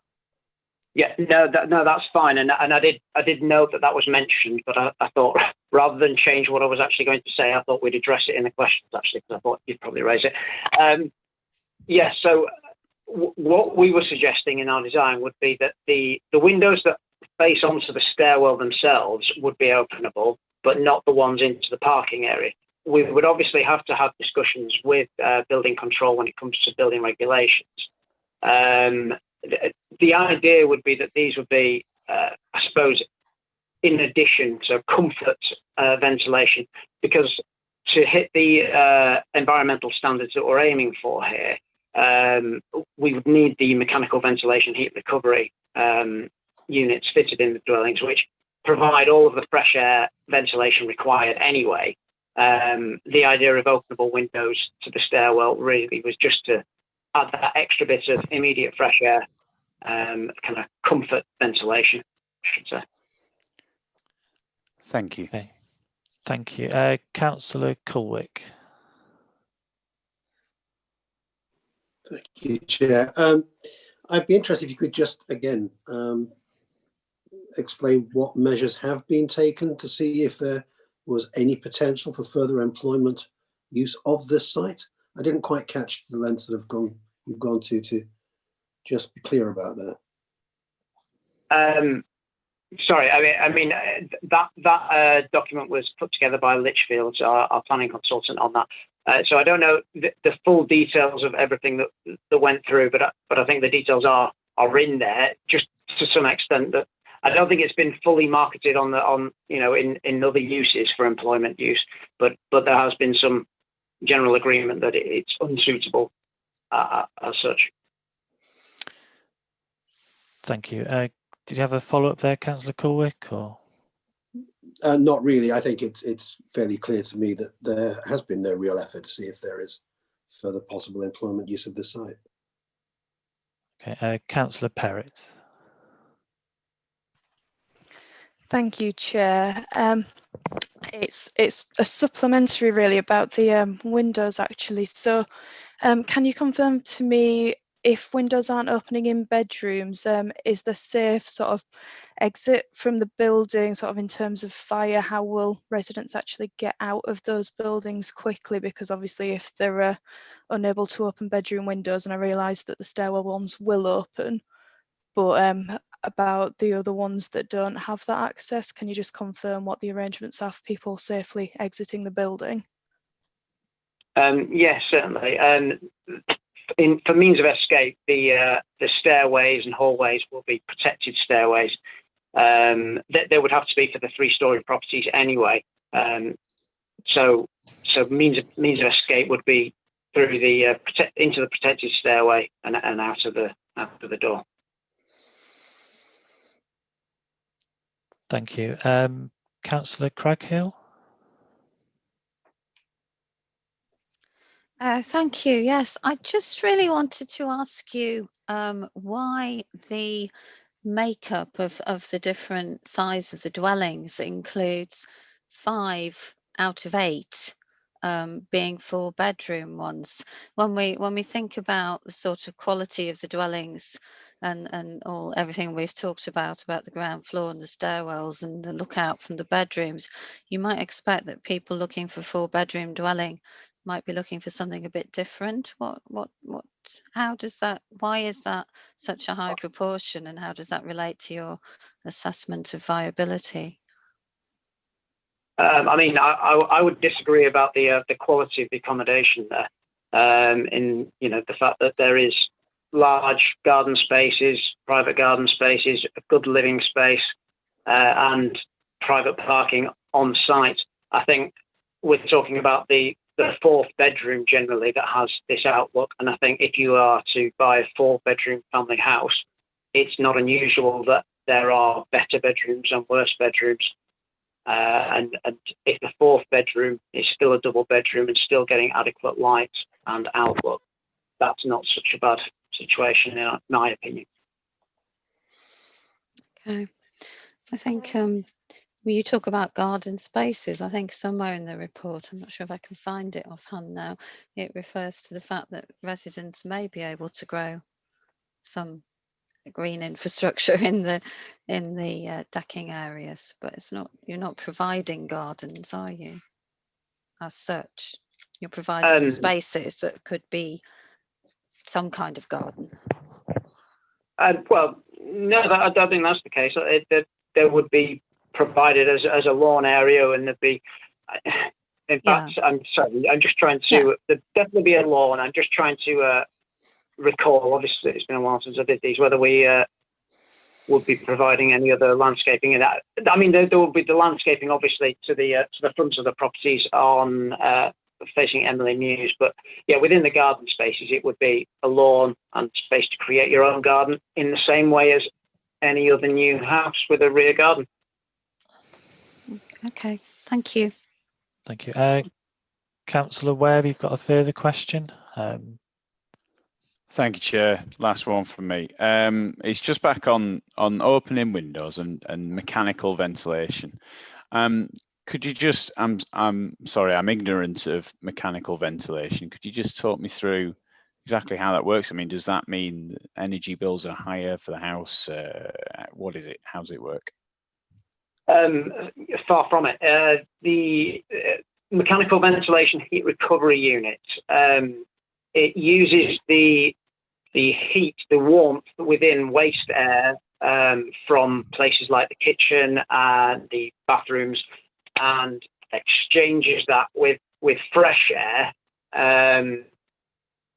that's brought into the building elsewhere. So essentially, all of the waste air, the warmth energy from the waste air is reused. It's a very economic and environmentally friendly way of doing it. It's the way that passive house schemes and the like rely on that, combined with a high level of air tightness and ventilation, essentially to provide their heating and ventilation. Thanks very much. It's always good to finish on a positive, isn't it? Thank you for that. Thank you. We'll see yet, because we've still got Councillor Crawshaw. Oh, you set me a challenge now.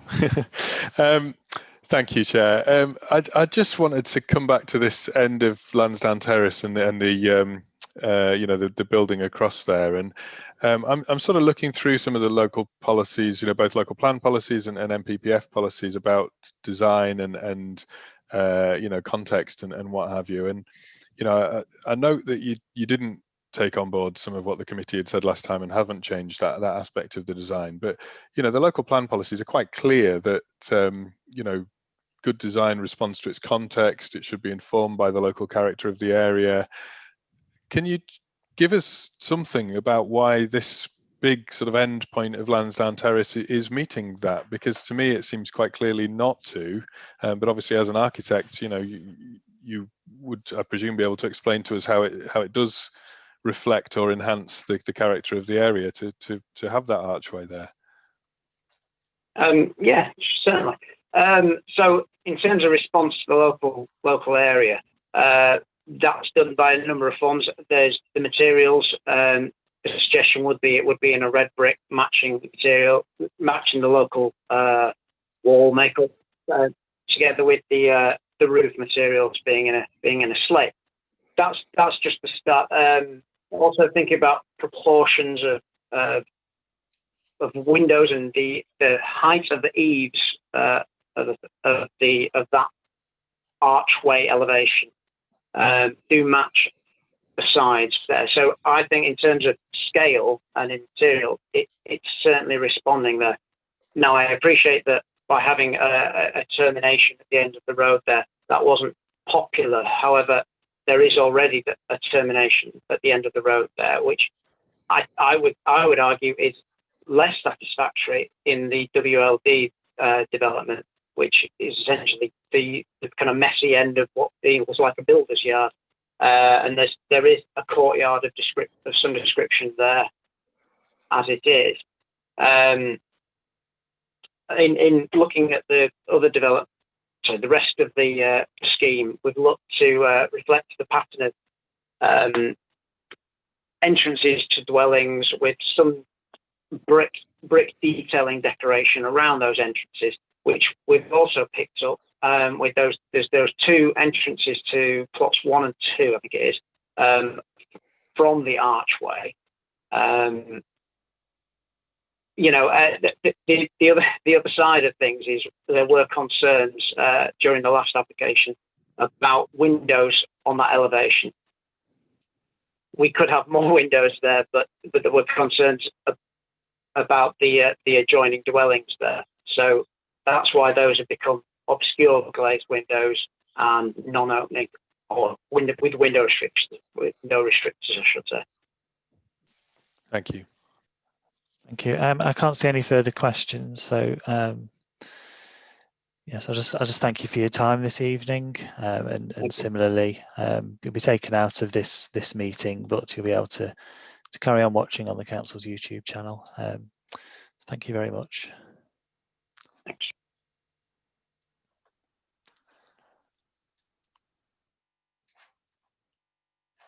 Right, we'll move back in then. If there are any questions anybody'd like to raise with the planning officers, or any other officer we might have, now's your chance. If not, then I'm happy to move into debate. We've given it a good airing, I think. Councillor Melly. I'm just trying to remember, with the last application, was there a concern about overlooking from gardens, because some of the boundary of it was clear glass and was going to overlook into existing properties or something? Has that been resolved? I don't know if Gareth or Lindsay.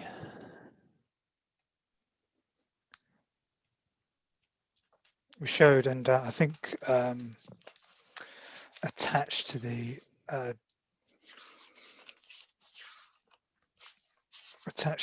drawing pack, you have the boundary treatments. Lindsay, can you talk us through those, if members feel that's helpful? And it was an issue that was discussed. Doesn't form part of the refusal reason. And we have the.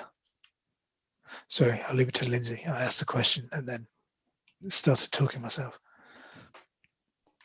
Yeah, so from what I can see, there's no substantial changes to the boundary treatments from the first scheme. So along the two elevations between Herbert Street and Albert Street and Lansdowne and Granville Terrace, that's related to boundary treatment A, which is let me just check my notes. So we've got a brick wall that covers along, which would enclose the car parking area, and then where there's the decked area or the amenity spaces for the garden areas for the properties, the boundary wall then extends a further 1.8 metres. So there is a 4.3 metre height potential boundary there, but there is a gap between where the two garden areas end, and then we have various internal different boundary treatments depending on the positioning within the site. I'll just so there is some boundary treatments. So there is some glazed railings, and that's between the amenity areas of where there are stairwells or the steps going up between them. And then there are some other forms of boundary treatment, including fencing, close bordered timber fencing.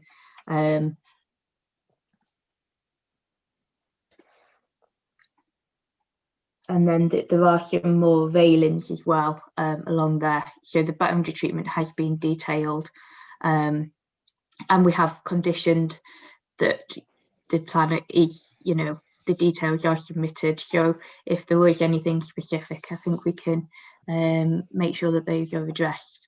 But it's felt where the direction of windows are, the angles are quite acute. In terms of how it would impact on neighbouring properties. Can I just ask, the plans we've got on page 50, that shows the kind of side view, there's some very dark blocks there. Is that opaque kind of fencing or wall or something? No, that's the wall. That is it's a textured wall, so there's a brickwork relief on there, so it's not all just a flat brickwork, but that is on top of the wall that would cover the ground floor car parking, and then on top is the areas of the garden deck, so it's that additional height of brickwork along there. Okay, thank you. Thank you. I can see no further questions at the moment, so if we're happy to move into debate, and if anybody would like to make a start. We've got Councillor Melly. I'm torn, honestly, because this is the sort of development that I'd like to support. It's in a sustainable location, it's reusing a brownfield site, it's much needed larger properties, 3 and 4 bedroom properties, rather than just kind of micro apartments that we seem to see so many applications for. But I do feel like so many of the concerns about height and massing and the amenity of future residents and the bedrooms and the loss of jobs vision and that sort of thing is making it difficult for me to support this application. I feel like there's planning grounds that it just doesn't meet. Thank you. Councillor Crawshaw, I think, was next. Thanks, Chair. Yeah, I mean, I think I'm similar to Councillor Melly, really, and I think that ultimately I'm just looking at the reasons why we refused it last time, and I'm not really seeing any significant changes. I accept that the developer has removed 1 bedroom from 1 unit, and that is a positive step, but I'm not sure that it goes far enough to address that aspect of it.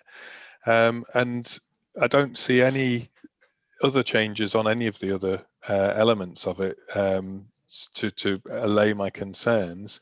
And I think we're always looking at the planning balance, aren't we? And it's a planning balance both in terms of individual reason to refuse and benefits, but there's also that cumulative, where you've got several reasons that one in and of itself may not be enough, but add them all together and you start to have an unacceptable development. And I think this is certainly one of those where there's quite a number of concerns, but actually what I'm most disappointed about, I think, is the Lansdowne Terrace element and the archway across the end of the road, and that hasn't been looked at all. And actually what we've been told is to think that it's not unusual when the comparisons have not been really relevant comparisons. And that to me so clearly is contrary to the draft policy D1 and the paragraph 127 of the MPPF, which were the grounds that we refused it on last time. I think we're on solid ground to refuse it on that grounds alone again, because that hasn't been addressed. But personally, I don't feel that any of the grounds by which we refused it last time have been sufficiently addressed to warrant my mind to be changed on this application. I'd therefore be happy to move refusal, and I'll take committee's input in terms of whether we refuse it purely on the Lansdowne Terrace on that one element, or whether we continue to move on all 4 grounds that we had previously. But I certainly think that we haven't seen enough to warrant changing our mind from our decision last time. Thank you. I'll just ask then if anybody's willing to second that. If you could wait. I saw Councillor Craghill first. If you want to say your piece now. And yes, okay. Well, I just have to agree with a lot of that, really. I think the termination of the street and the impact of that on Lansdowne Terrace and neighbouring properties, as Councillor Crawshaw said, could be a ground on its own, really. But I think most of the other grounds do still stand. I imagine if we were going to look at the detail of the grounds for refusal, we'd have to acknowledge that there has been a reduction in the height of unit in the height of unit 1, but the height of the overall development, I think, is still having a very negative impact. The kind of overdevelopment of that site in this part of the city, yeah, the employment thing is always difficult, but I think it, hasn't happened before quite like that. Rather stopped me in my tracks, didn't it? But yeah, I do think the other grounds stand. I'm sure Gareth will give us guidance on the employment aspect. I think there might be some technicalities there, but I would certainly agree with other comments that I don't actually think that's been properly addressed at all. And the amenity of future occupiers, I think, is still a very big question. I'm not convinced that that's really been improved in terms of the outlook and the quality for a new development.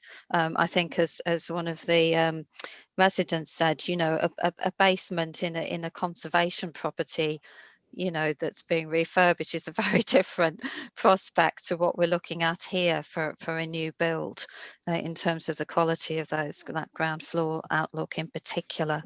So I think we could stick with much of the existing grounds for refusal. thank you. I do have 5 people wanting to speak. I guess we do have a proposal and a second. So obviously it may be more fruitful use of time looking a bit more at what those reasons might be if people are minded in that direction and less likely on the technical aspects of individual parts. So I'll run down the list, and we've got Councillor Melly. Yeah, I think, I'm starting to feel now like I am minded to refuse, but I think that's disappointing, because I think it would have been possible to make this an acceptable development. Clearly, they've been very creative with the use of space, managing to fit in private outdoor amenity space and plenty of parking space into such a small plot. I think it's just a shame that they didn't use that creativity to improve the amenity of the ground floor bedrooms and all the other aspects that were raised. And I'm disappointed that when local residents raised concerns, they weren't engaged with.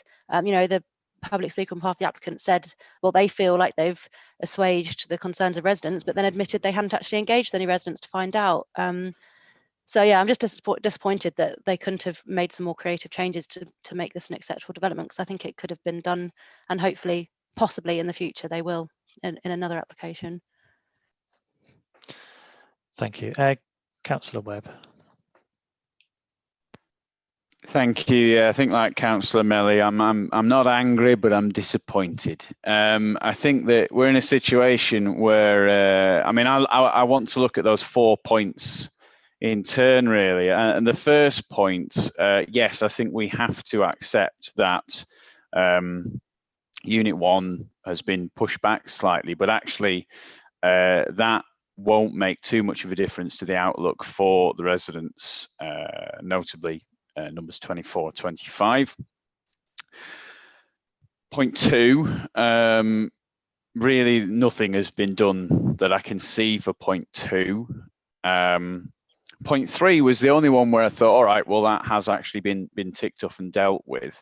However, Councillor Culwick's question to the applicant actually has made me doubt that we haven't looked, in more detail at alternative forms of employment. And whilst, yes, we do need housing, we also desperately need employment in the city. And then point 4, I mean, it's interesting. I honestly think that 3D rendering has not helped me at all. I mean, I think that when you look at that, it's not a great outlook. I think Councillor Crawshaw's points about looking left, looking right, I think very important.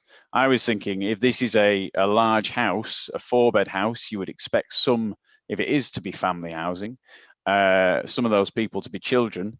I think they're going to have to stand with their backs right against that back wall for them to be able to see much looking up. So I think that's a concern as well. So I really do struggle to see how any of those 4 points have been addressed fully. So I think that is something we should consider. Thank you. Thank you. What I'm hearing then is that all 4 of those previous reasons, essentially people are looking to carry forward, or they're amending point 1 to take account of the changes. I guess, would that be a fair sort of assumption? That's that to Councillor Crawshaw. Yeah, see nods. I guess just Gareth, perhaps if you could give us the benefit of your advice on that list at this point. I think in terms of a refusal reason has to be a refusal reason. So what you're looking at is something that's unacceptable, and in the planning balance you feel warrants or justifies refusing. So acknowledging that it's changed doesn't really help. What you have to look at is what the impact is of the plans as submitted, and whether you feel that is that's harmful to the amenity. I think of those residents by I think it was overbearing and domineering impact was the reason for the refusal last time. So I think I'd sorry, been plunged into darkness. I think if members could, when they're making that assessment, look again at page 50. Look at the look at that site section, which shows as it would sit at the end of 25 Granville Terrace. Then look at the internal street views on page 51, and where you can see the lower section there. And then perhaps take another look at those photographs on page 59, and that's a judgment you have to make in terms of whether you feel it remains overbearing and domineering in its urban context.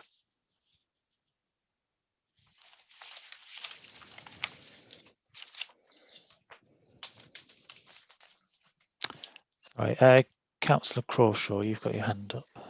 Thanks, Chair. I mean, I take on board what Gareth's saying, but I would just point out on page 50, if you look at the dotted line, that's the eave height, and one of the things that we discussed at some length, I think last time, was the fact that even though the ridge height was higher, it was about the eaves height at the end of the garden, and I think, you know, acknowledging that it is certainly lower, it still represents a raising of the rear wall at 24 and 25. The question we might ask is whether we think that is still domineering and overbearing, or overbearing and domineering to those properties. But I also think that you know, when we made that judgment last time, when we made that refusal, we highlighted 24 and 25, but actually we had concerns about the impact all the way along Granville Terrace. It wasn't just those 2 properties. And actually, you know, again, I accepting what Gareth says about not changing the reasons for refusal, we did discuss the overbearing impact on all sides, but felt that it was so significant at 24 and 25 that we would highlight those two properties. So I would suggest that if we keep the 2, 3 and 4 the same as reasons of refusal, because we don't feel that they've been addressed in any sufficient way. And my suggestion for 1 was that I think we can acknowledge that there's been some movement, but feel that it continues to have an overbearing and domineering impact to the rear of the properties of Granville Terrace, and then we can maybe take advice as to whether or not we can put, in addition to other aspects of the neighbouring properties or the wider site. Because again, to me, the point in a way is it's about the cumulative impact of all of these things, isn't it? Well, the refusal reasons have to stand on their own merits. Yes, but in the planning balance, well, if you could clarify that, that would be really helpful. My understanding has always been that if you can demonstrate that something doesn't breach a policy, that breaches a policy, that on itself may not be the grounds by which you refuse it, but the fact that 2 or 3 different policy areas are breached, then the balance of harm is outweighed by the benefit.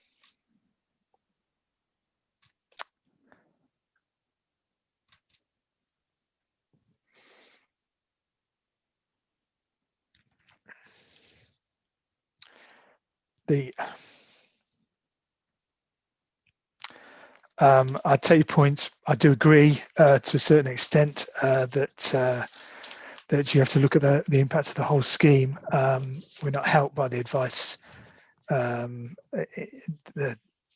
government advice about refusal reasons and them having to all be defendable. But that we are where we are in that respect, I think.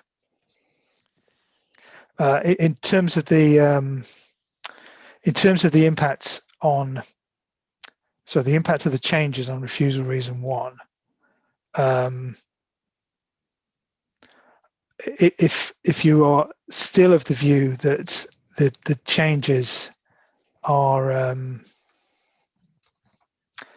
haven't gone far enough, what we're looking at is the individual merits of this application.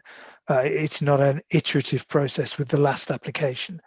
So I think if you still feel that there is an overbearing and domineering impact to the rear of properties on Granville Terrace, then you should leave the refusal reason as it stands. I don't think it's there's any impact from recognising a change. You're looking at what is shown on the drawings at the moment as you refuse it, or as you make that determination, because it hasn't changed further down the terrace. My advice is you shouldn't look to change the wording, because that looks like it's introducing additional reasons for refusal or additional emphasis that wasn't there on the last one, and that does become then difficult to defend. Thank you, Gareth. I guess perhaps what I'm hearing then is that members would like to keep those 4 reasons essentially the same. I haven't heard any suggestion of a sort of alternate wording, so I guess if that's the general feeling, and I guess looking, I can see a few nods that those are the 4 reasons members would like to put down. I think I was the only member at the last committee that didn't vote to refuse, so I'm still struggling a little bit to see a sort of defensible reason. But I get the sense those are the 4 reasons the committee would like to put to a vote. And not seeing any further questions. I think, Gareth, if you could just give us a brief sort of summary, I'll then just ask members if everybody's heard the debate, and then Michelle, if you're able to conduct the vote. Just bear with me. I need to I'm also get now the light in on. darkness. So the previous it's been moved that the scheme is refused for the reasons for the same reasons that the previous application was refused. So that's the impact on the overbearing and domineering impacts on the rear of properties on Granville Terrace because of the proximity and the height of the proposal. Secondly, the development is considered to be too great for this constrained site, resulted in a form of development that does not respect local form and character, and reference to the dwellings 1 and 2 linking over the vehicular access at the termination of Lansdowne Terrace. Thirdly, the loss of employment use. We don't feel that it's been adequately demonstrated that the properties are no longer viable in terms of market attractiveness and appropriate employment uses, contrary to EC2. And then fourthly, it's the that the development is compromised in terms of residential amenity and wouldn't provide a high standard of amenity for. That's where the words high standard come from. A high standard of amenity for future users, because of the bedrooms at the ground floor level and the impact of their positioning with the car parking areas and the cantilevered canopy. So, thank you. If all members then could just give me a thumbs up or a wave that you've heard the whole debate so far. Thank you. I think that's everyone. Michelle, if you're able to conduct the vote, please. Sure, okay. So a motion to refuse this application has been proposed by Councillor Crawshaw and seconded by Councillor Craghill. Members, please can you state whether you'll be voting for, against or abstaining? Councillor Craghill. For. Councillor Crawshaw. For. Councillor Cullick. For. Councillor Fisher. For. Councillor Galvin.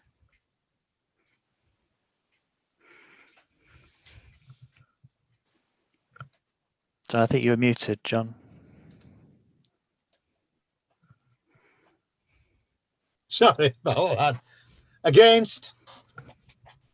Councillor Melly. For. Councillor Orrell. For. Councillor Perrott.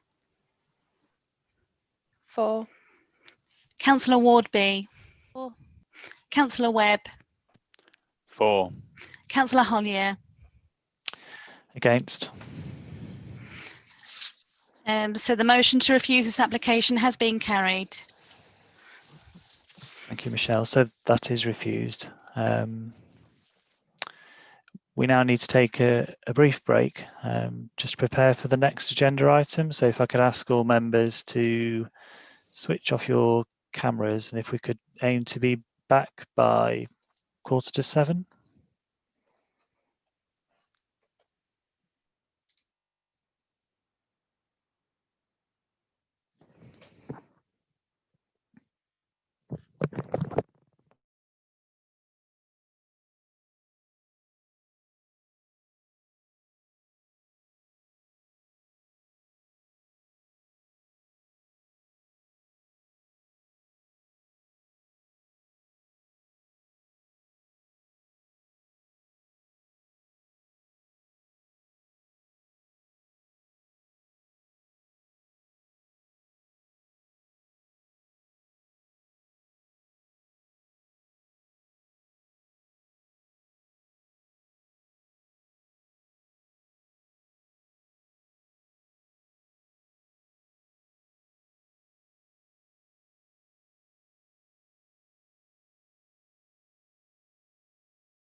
Right. Welcome back, everybody. If we move then straight on to item 4B, which is 5 Cherry Grove, Upper Poppleton.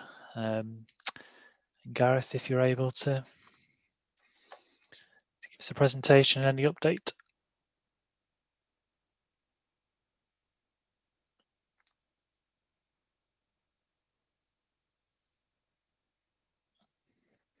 I think you're on mute.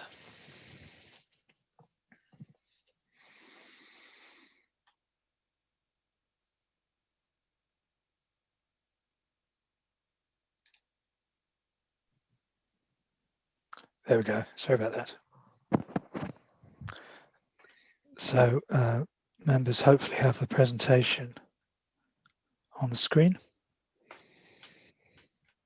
Yep.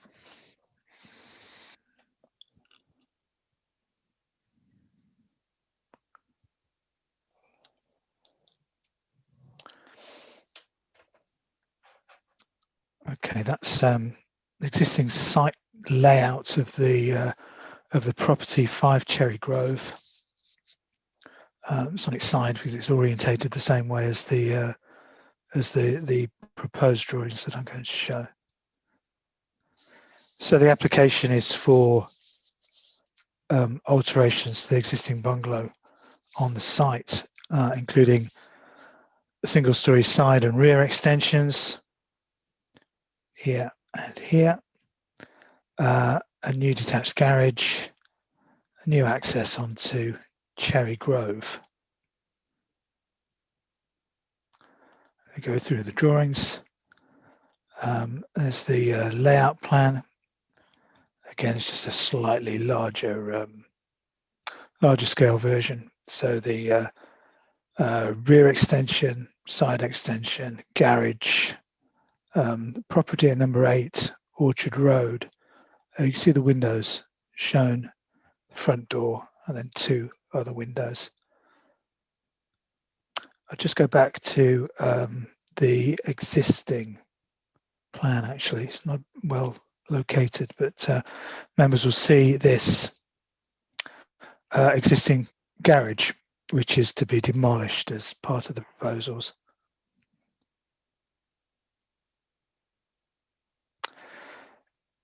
Here we have the proposed scheme. 4 images at the top of the existing elevations.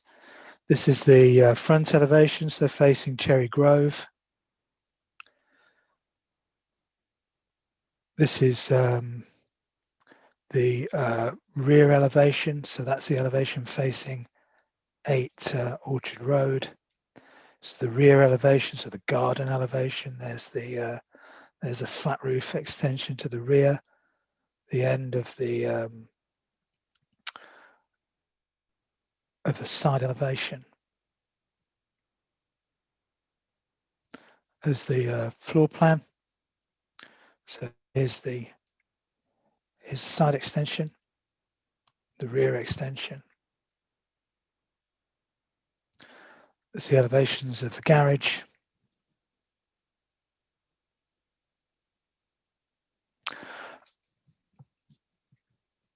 Some members, although I appreciate not all members, may recall this scheme came to committee, subcommittee a couple of years ago for the erection of a single bedroom bungalow in the rear garden, and that was granted planning permission, and that planning permission remains extant and capable of implementation. Photographs, so that's the Orchard Road elevation showing the existing garage, and the site from Cherry Grove, so the other side of that fence. You can see the rear gable of the of 5 Cherry Grove there. This is number 3 Cherry Grove, and then you see the roof of number 8. I'll keep that open for the moment if members have any questions about the drawings as shown. I can't see any questions, Councillor Crawshaw. Thanks, Chair. I didn't want to disappoint you. I just wondered if you could just take us back. It's page 83 on our report papers, but it's the side elevations of the proposed drawing, and they appear that they show different materials on the extension from the main building. Could you just clarify if that's the case or Yeah, otherwise? that's the case. The proposal is to render the existing bungalow, but then face the garage in. Sorry, not the garage. Face the rear, the side extension in brick. And are there other properties in the area that are rendered in a similar style? I did go on the site visit 2 years ago, but I can't recall the. There is render in the area. Yeah. There's rendered properties on Orchard Road. It's not uncommon. It's predominantly brick, but it's not an uncommon material in the area, in the wider area. Is page 87? I think is that a rendered building on the far right? I guess on the presentation site from Cherry Grove. Let's go back. The last slide.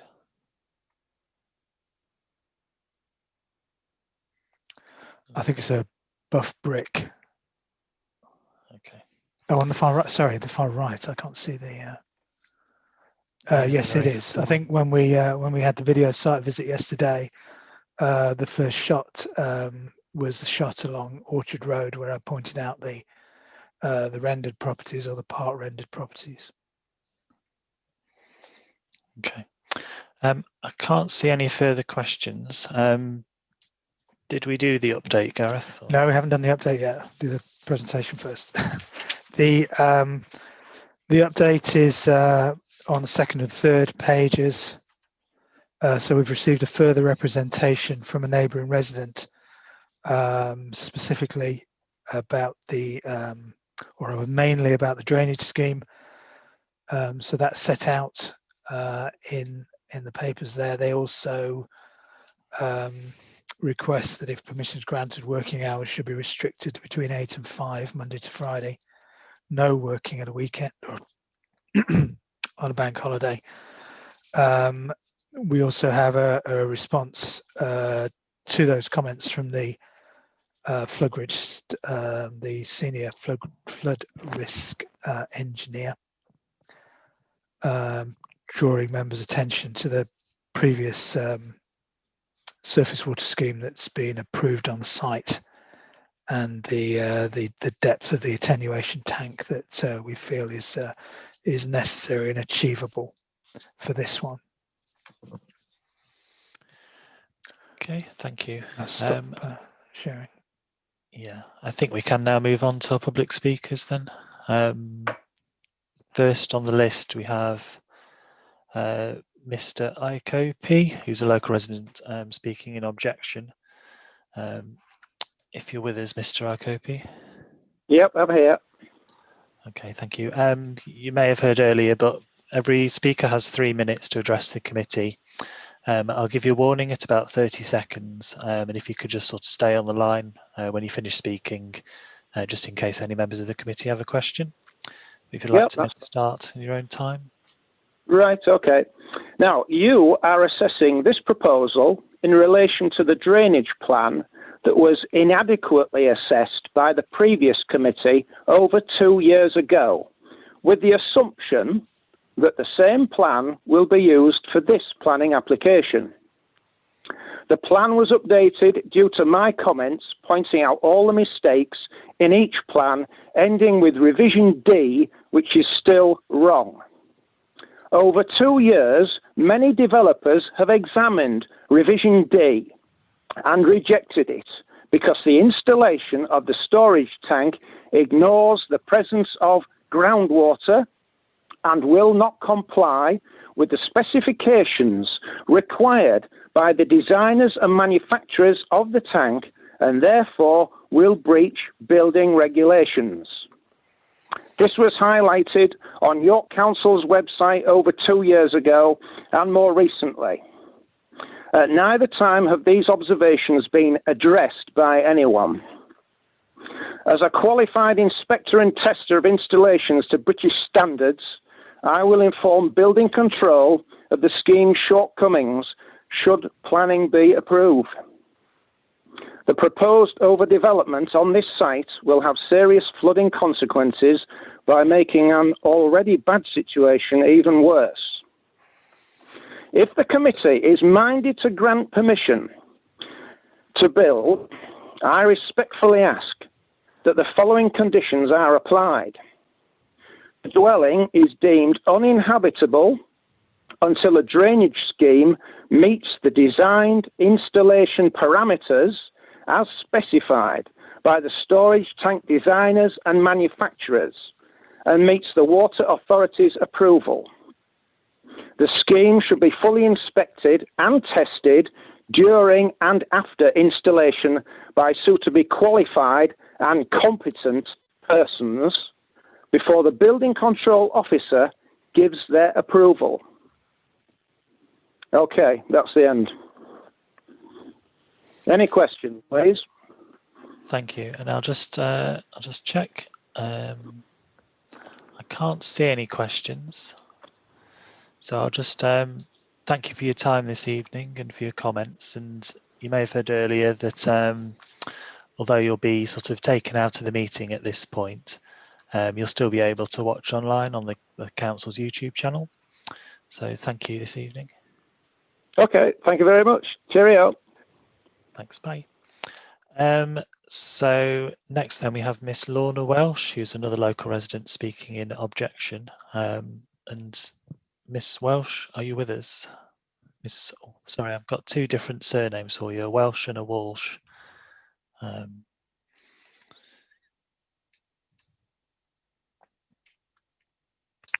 Hello? Hello. Oh, hello. Right, yeah, I'm ready to talk. I've lived in my house opposite number 1 since 2004, and very early on I had trouble with drainage, right up until 2016. I was getting water under my floorboards in my house, in very damp and smelly conditions, and it turned out that there was a pipe on the footpath in front of my house that Yorkshire Water eventually fixed. But the area's always been very damp and there's always been loads of problems up and down the street. And 2 weeks ago, Yorkshire Water did actually come to unblock drains again, which is a regular problem. Recently, the tree has been chopped down in the garden of this property. And it's a big willow tree that was chopped down, and that must have soaked up a lot of water.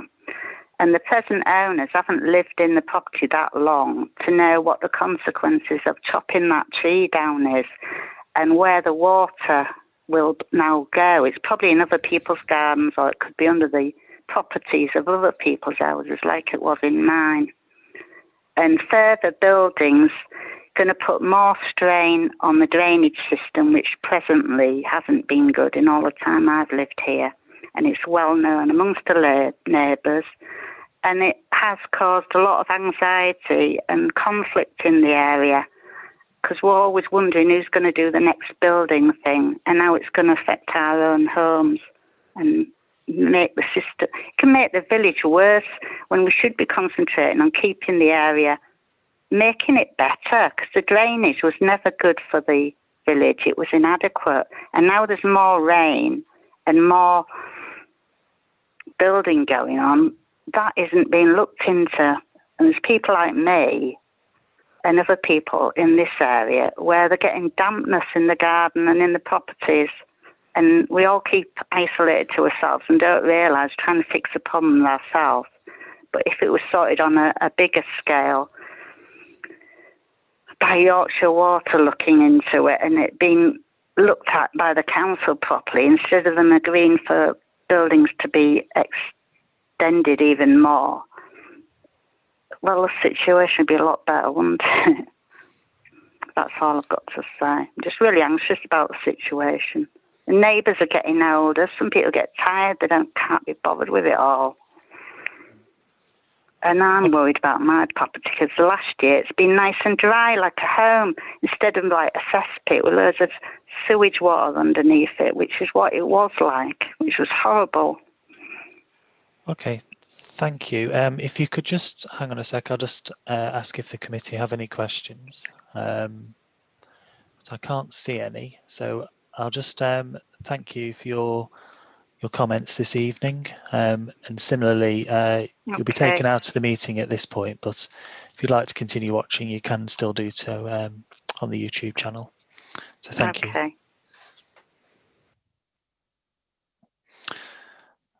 Okay, if we could then move on to Mr. Alex Dorman, who's I don't believe's speaking, but is available if members have any questions. He's the applicant.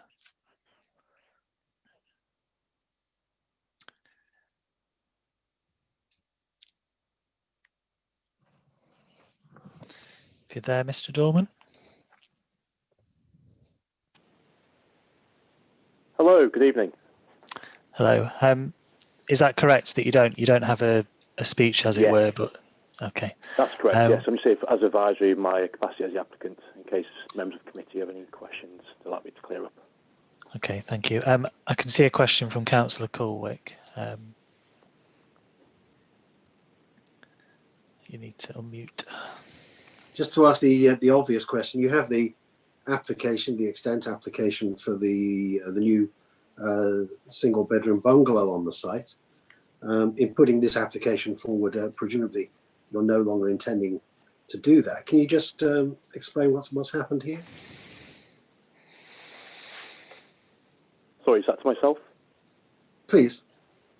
Yes, my fiance and I have moved into the property, and we're hoping to develop it into more of a family-sized home.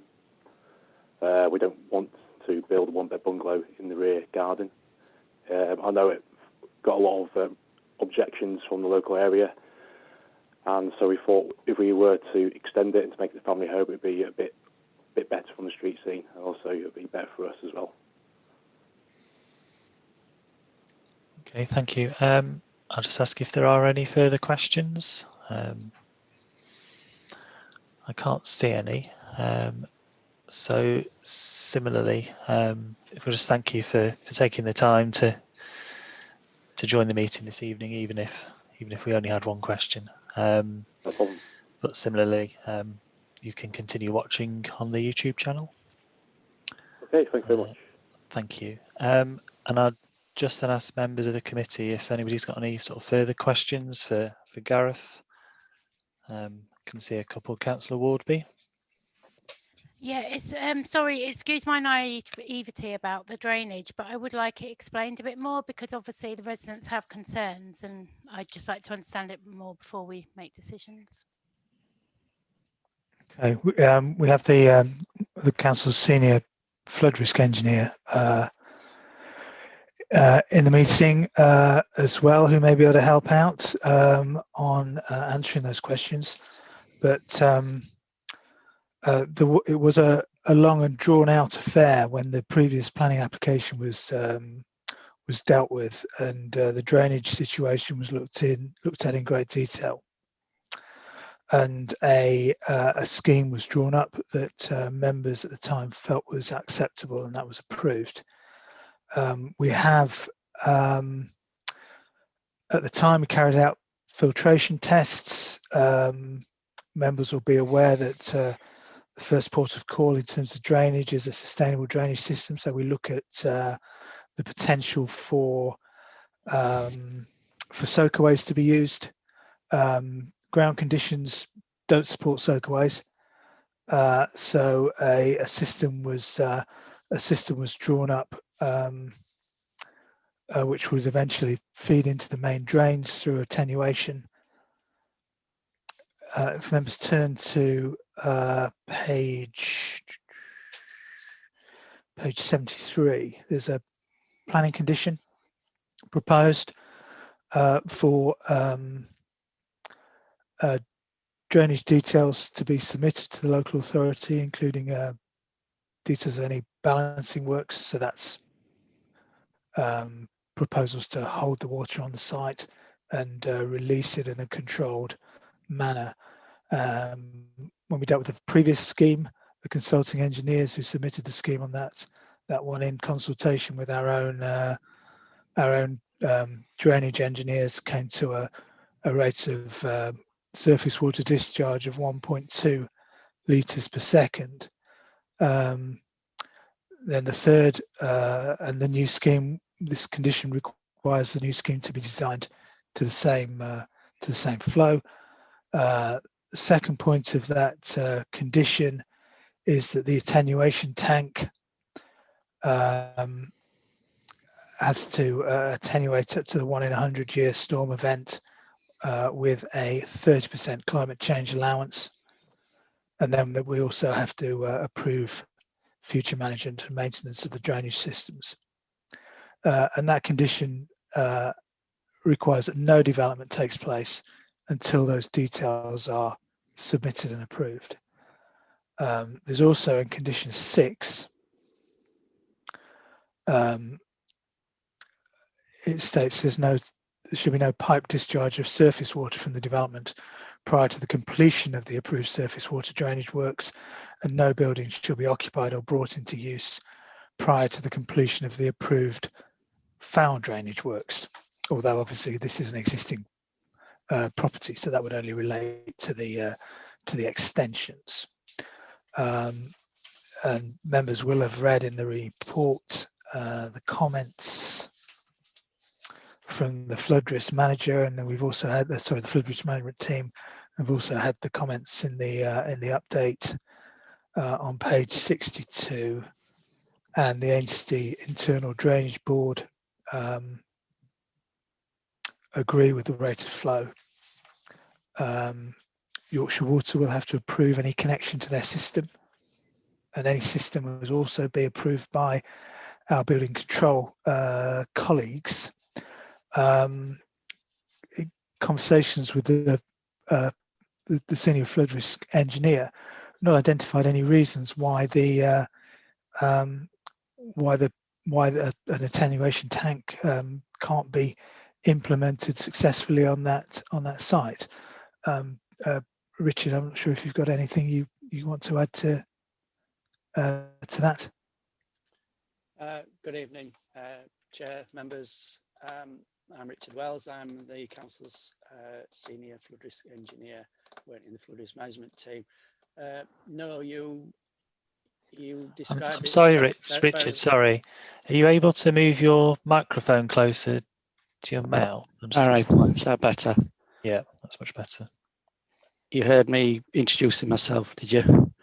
Yeah, you're just a bit quiet, but I think yes. I have no further to add to that. Is that there was a scheme designed, and there was an investigation of the previous scheme in support of the 2017 application. It was agreed by ourselves, Yorkshire Water, and the Internal Drainage Board. And like Gareth has said, we are asking for details and expect the applicant of this new application to work by the same principles.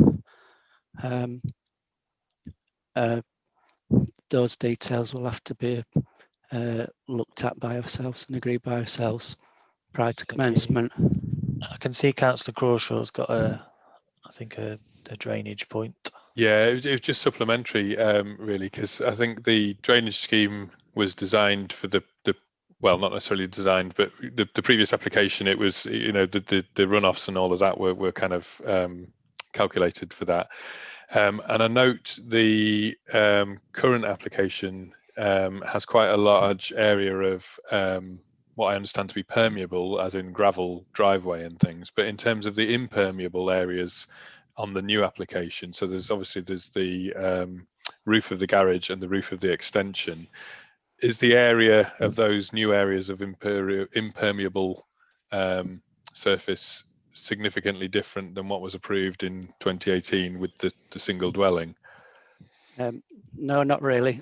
But what this condition asks for is for that.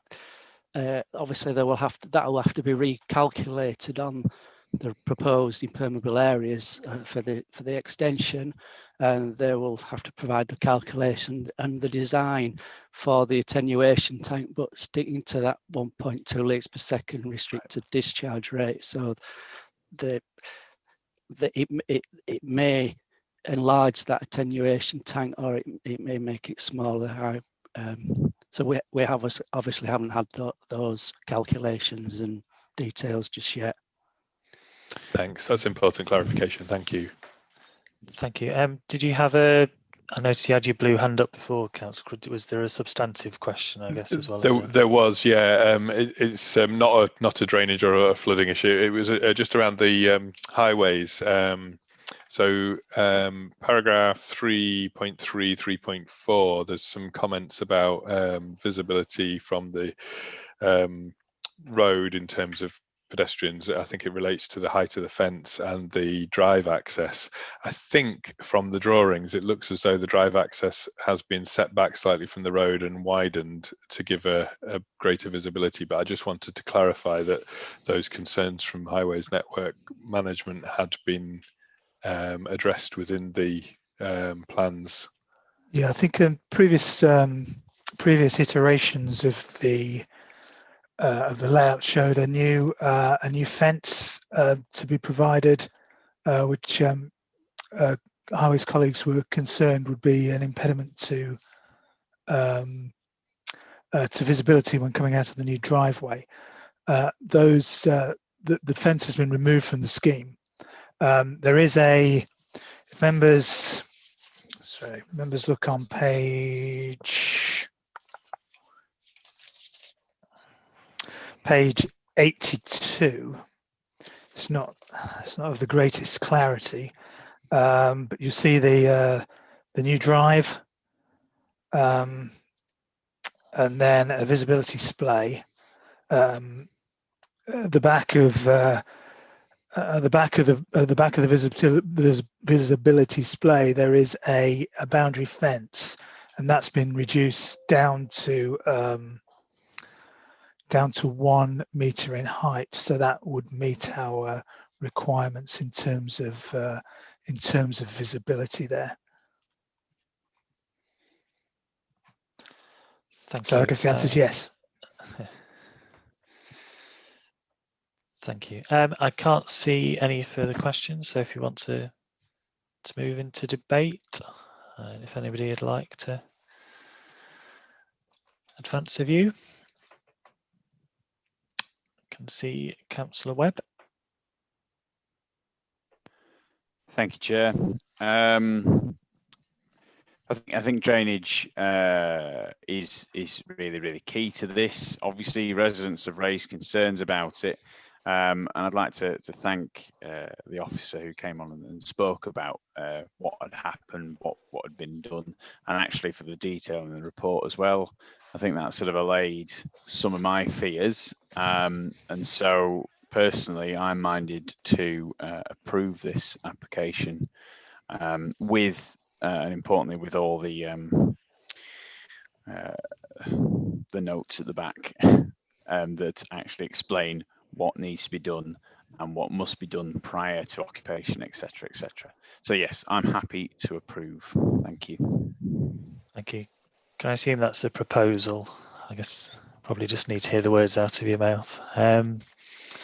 Proposal. Thank you. Councillor Crawshaw.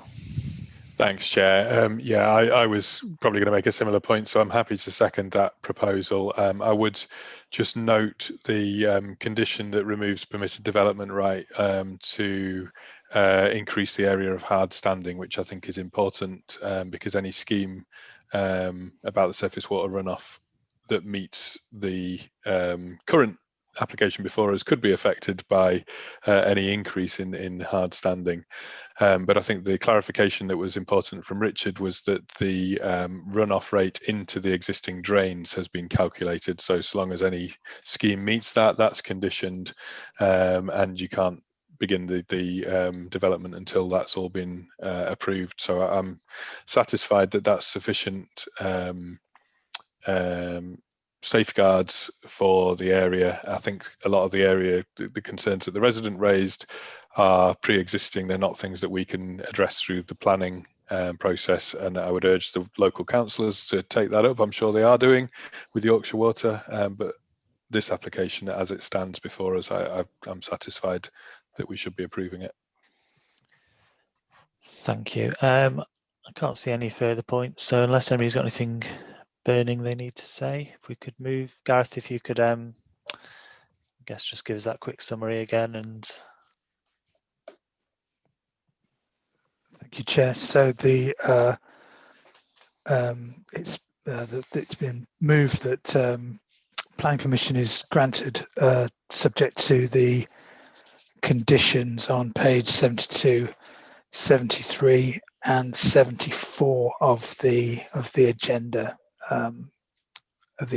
papers. thank you. If everybody could just give me a wave that you've heard the whole debate so far. Fantastic. And Michelle, if you could conduct the vote, please. Okay, so a motion to approve the application has been proposed by Councillor Webb and seconded by Councillor Crawshaw. Please can you state whether you'll be voting for, against or abstaining? Councillor Craghill. For. Councillor Crawshaw. For. Councillor Cullig. For. Councillor Fisher. For. Councillor Galvin. For. Councillor Melly. For. Councillor Orrell. For. Councillor Perrott. Councillor Perrott. For. Councillor Wardby. For. Councillor Webb. For. And Councillor Hollier. For. So that's the motion to approve the application has been carried. That's unanimous approved. Okay, thank you. I think then if we could take another 5 minutes break, so if we could aim to be back for 7:25, so if everybody could turn off your cameras again.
welcome back, everybody. If we move then straight on to item 4C, which is Unit C on Auster Road. Gareth.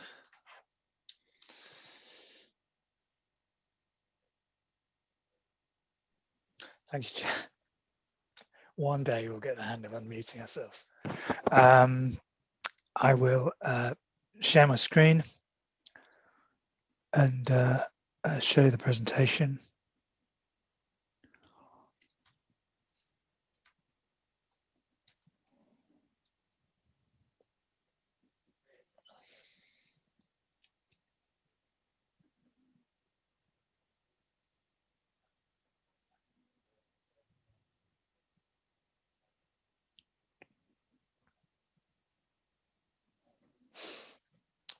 So we can all see the presentation, I hope.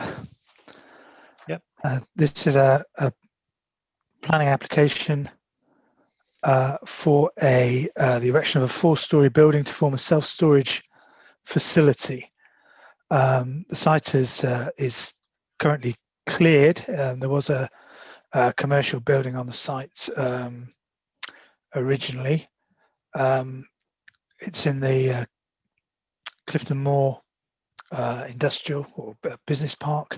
Members can see Clifton Moorgate, which is the main access road into the park. Access for this site comes from Auster Road, which is on the northern edge of the site.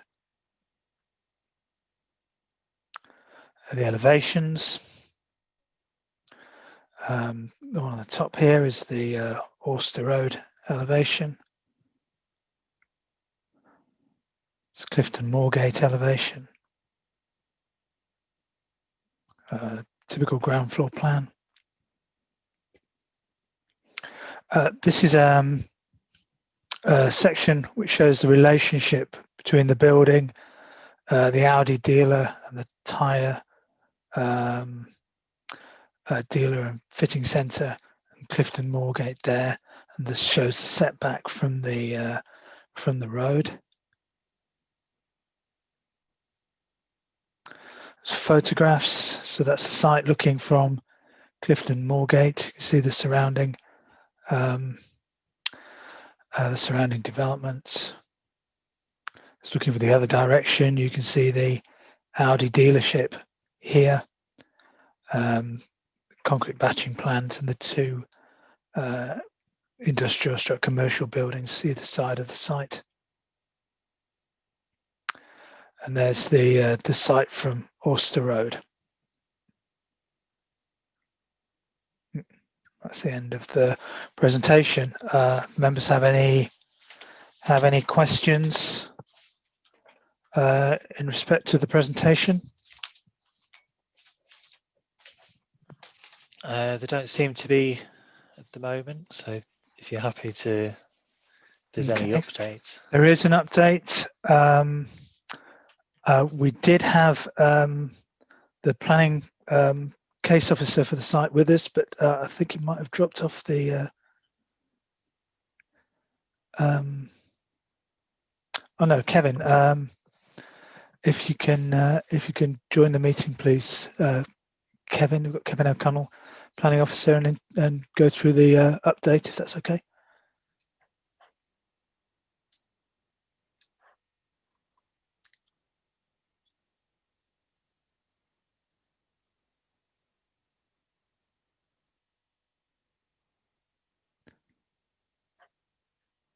Okay, that doesn't sound like it's doesn't sound like it's going to happen.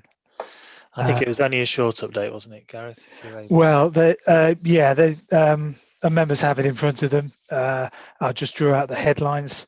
So we have the final consultation comments from our landscape architect in respect of the setting of the building, and especially the setback from Clifton Moorgate.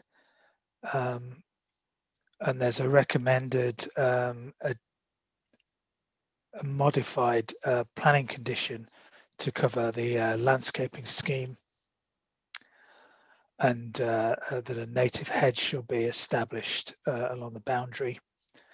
There's also comments from the flood risk management team,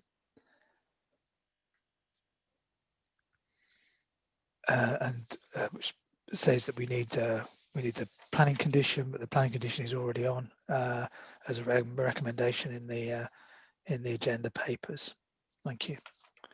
Okay, thank you. I can't see any questions, so Councillor Melly just snuck in. Yeah, trying to keep it exciting. Use class B8 is storage or distribution, I believe.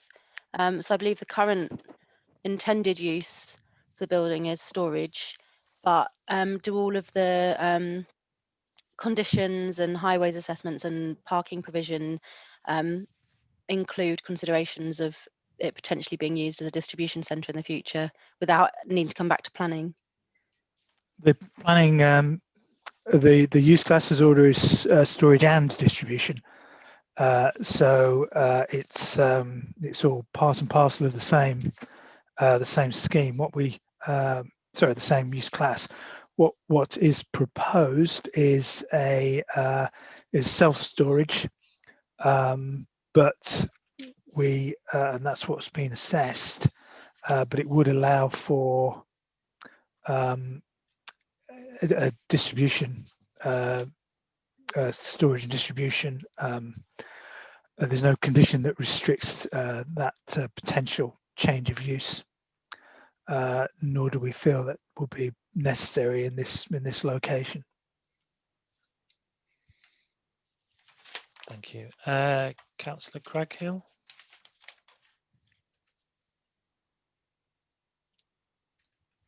Sorry.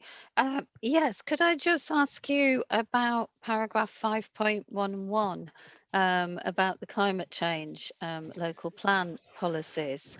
CC2 requires all non-domestic, non-residential buildings to achieve BREEAM excellent, but the proposal here from the applicant is to only achieve BREEAM very good. So instead of 70% score, it's a 60% score. And then the argument, the applicants argued, excellent can't be achieved because certain actions that would have contributed were not carried out when the building previously on site was demolished. I wonder if you could explain what that means. And then I presume that's a typo where it says 60.17 in the next sentence. I presume that's meant to say 70%. It says that it wouldn't be acceptable to be required to achieve that because the credits would be difficult and high risk. Could you explain what that means, please? We have the representative of the applicant here. I think would be better to field those particular questions. Well, I can ask the applicant, but you know, it would be good to have it from the officer side as well. Well, shall we ask the applicant and then we can always come back to Gareth afterwards? Okay. I suspect that was probably Councillor Webb's question as well, was it? Yeah. Okay, so if we move then on to our public speaker, who is Miss Joanna Gabriel Atsu, who's the agent for the applicant. If you're with us.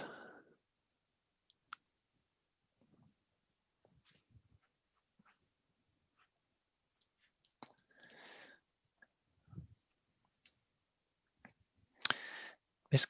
Hello. Hello. Thank you. Hi. Can you hear? Yeah. You're probably already aware you get 3 minutes to address the committee. I'll give you a warning around 30 seconds to go. But if you could stay on the line when you finish speaking, just in case there's any questions, and we've already heard one likely question. Yes, of course. Okay. Good evening to councillors and officers. I'm Joanna Gabriel Atsu of JLL, planning consultant for the applicant Andy Wood. Andy is the co-founder of Shore Store, who has entered into a partnership with the landowner, the Industrial Property Investment Fund of Clifton Moor Business Park. We obviously welcome your office's recommendation to approve the application. The proposed storage unit is highly appropriate in this location, sitting within the existing industrial estate for which the principle of the development is accepted. The site is currently vacant following demolition in 2019. The concept is encouraging. It has effectively two roles: to provide storage for domestic and commercial use where individuals and businesses do not have the space in their current accommodation to store their belongings, goods and equipment. And secondly, to provide business space for small businesses and startups.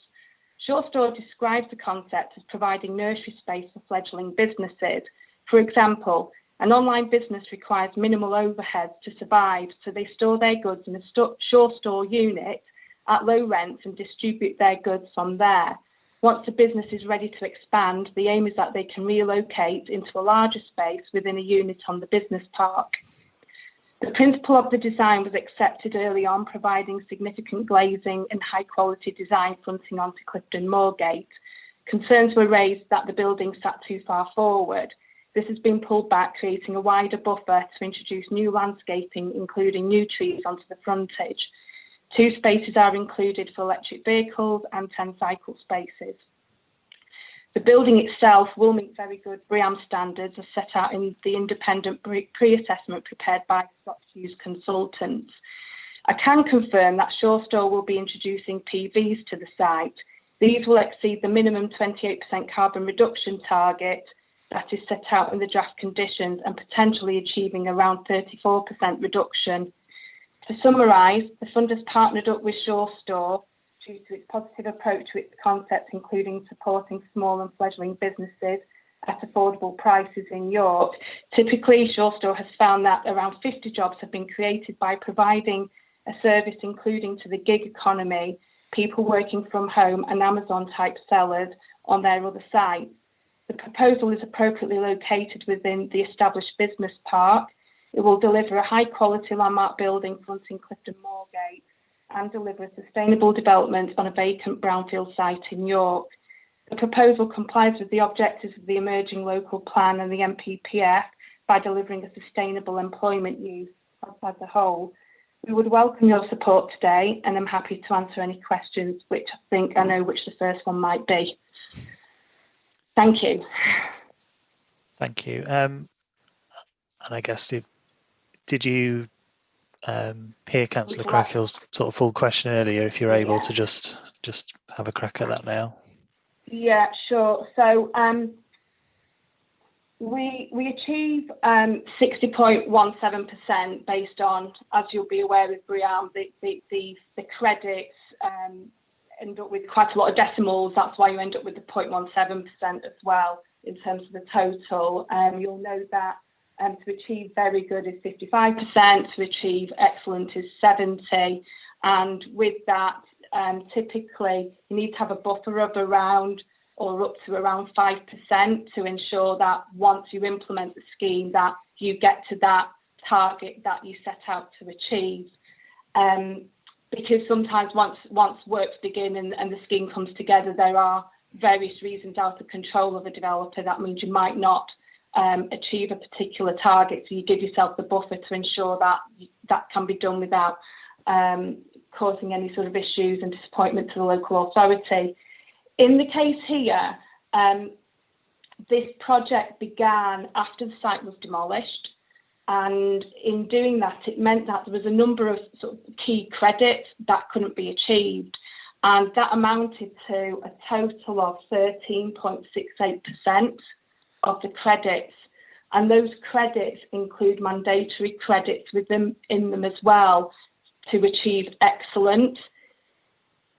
During so when the demolition took place, because it wasn't part of this project, the information wasn't collected to achieve those credits, which were part of that very early stage, that sort of which you would normally achieve at the pre-demolition stage. And so those credits are instantly lost. And if it was the other way around and there was a building still there, we'd achieve 13.68% of credit and we would be over the minimum to achieve excellent. It's genuinely something we just cannot get to. It's out of our control, unfortunately.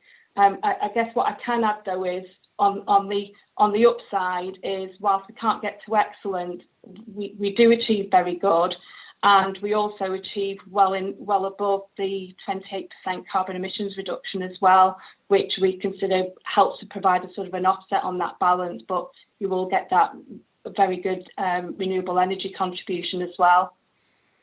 So just to clarify, so the credits that are related to the comments about your comments about demolition, that is a specific requirement that if a building is demolished, you have to reuse the materials, or what are they? Yes, some of it is that. So some of it is, in fact, if you split the figure down, it splits into two. So the 13.68, you split it into two categories, and one is 9.23%. And that's actually to do with effectively carrying out an ecology assessment to understand what the position was before the building was demolished, as I understand. And the second part, which is 4.45% that is lost, relates to demolition relating to the sustainable construction and waste management. And if I am correct, that's where the mandatory credits are lost, because that's where they sit. So even if we found credits elsewhere, which unfortunately we're not able to, even if we got to 70% plus without these particular credits, the BRE wouldn't actually award the excellent certificate, because we don't even achieve the excellent the mandatory credit. So it caps us at very good. Okay, so presumably if there isn't a building to be demolished, there must be a different approach, but it's all very complicated. I do understand that. Can I ask you, maybe, I mean, you might be able to answer that, but I don't want to take too long. But I did also want to ask you then, you're putting the solar panels on. So can you tell me anything that's sort of relatively easy to assimilate about then what thermal efficiency you're achieving? Are you achieving very low energy use anyway? Well, I'm not sure I can fully answer your question, but what I can say, because the building is largely for storage, it doesn't require as much thermal use as a different type of commercial building might need to. But I'm not sure I can really give you much more than that. Yeah, you might be using something to keep things at a reasonable temperature so they don't get damaged, I suppose. Yeah, it is very difficult, and it kind of highlights the problems with BREEAM, doesn't it? I mean, I'm not. Yeah, thank you for those answers so far. Yeah, thank you. No problem. Councillor Crawshaw.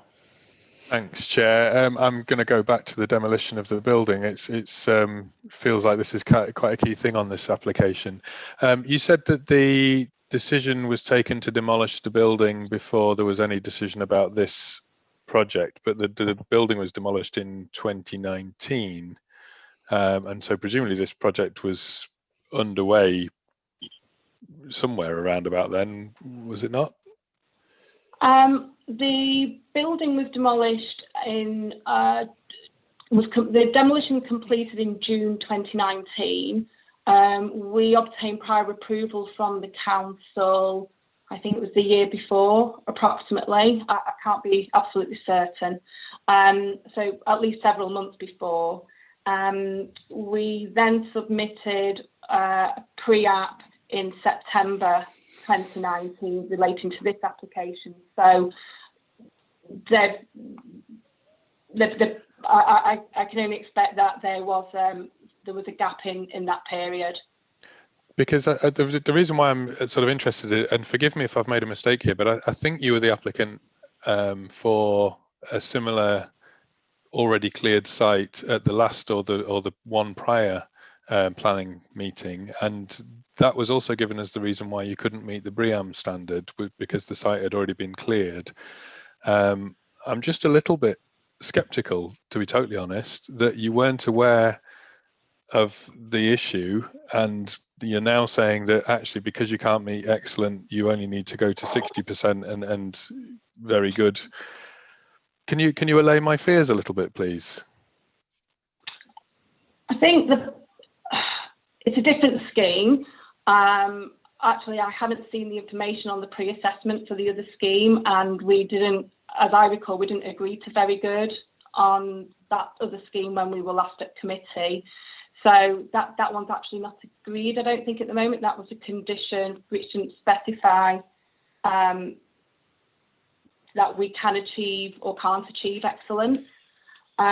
What I can say is, based on last year when we did pre-app and when demolition was taking place, we did genuinely understand that the council's target for BREEAM was very good at that point in time. And I think maybe it was end of the year last year or during some point this year, which is where the council actually elevated to excellent, giving more weight to the current draft policy.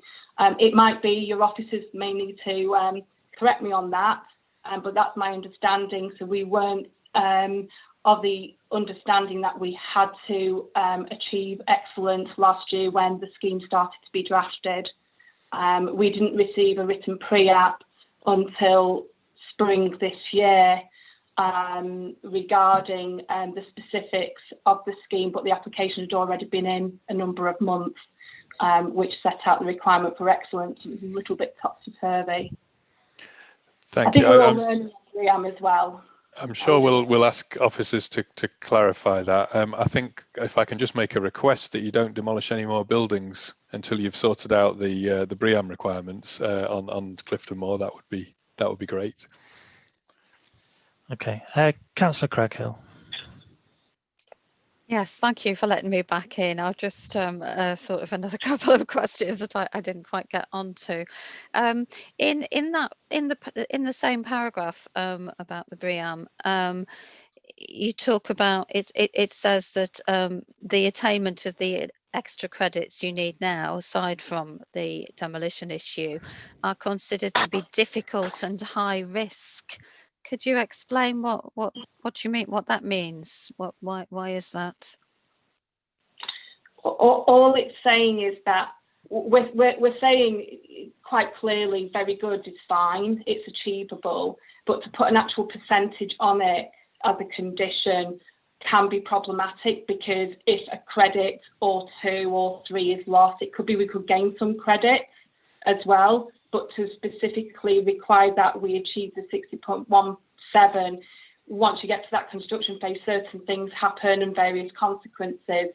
So as I was saying earlier, there is always an ambition to have a buffer. There was the minimum is 55. We clearly have the buffer going from 55 to the 60.17, which gives us a comfort we achieved very good.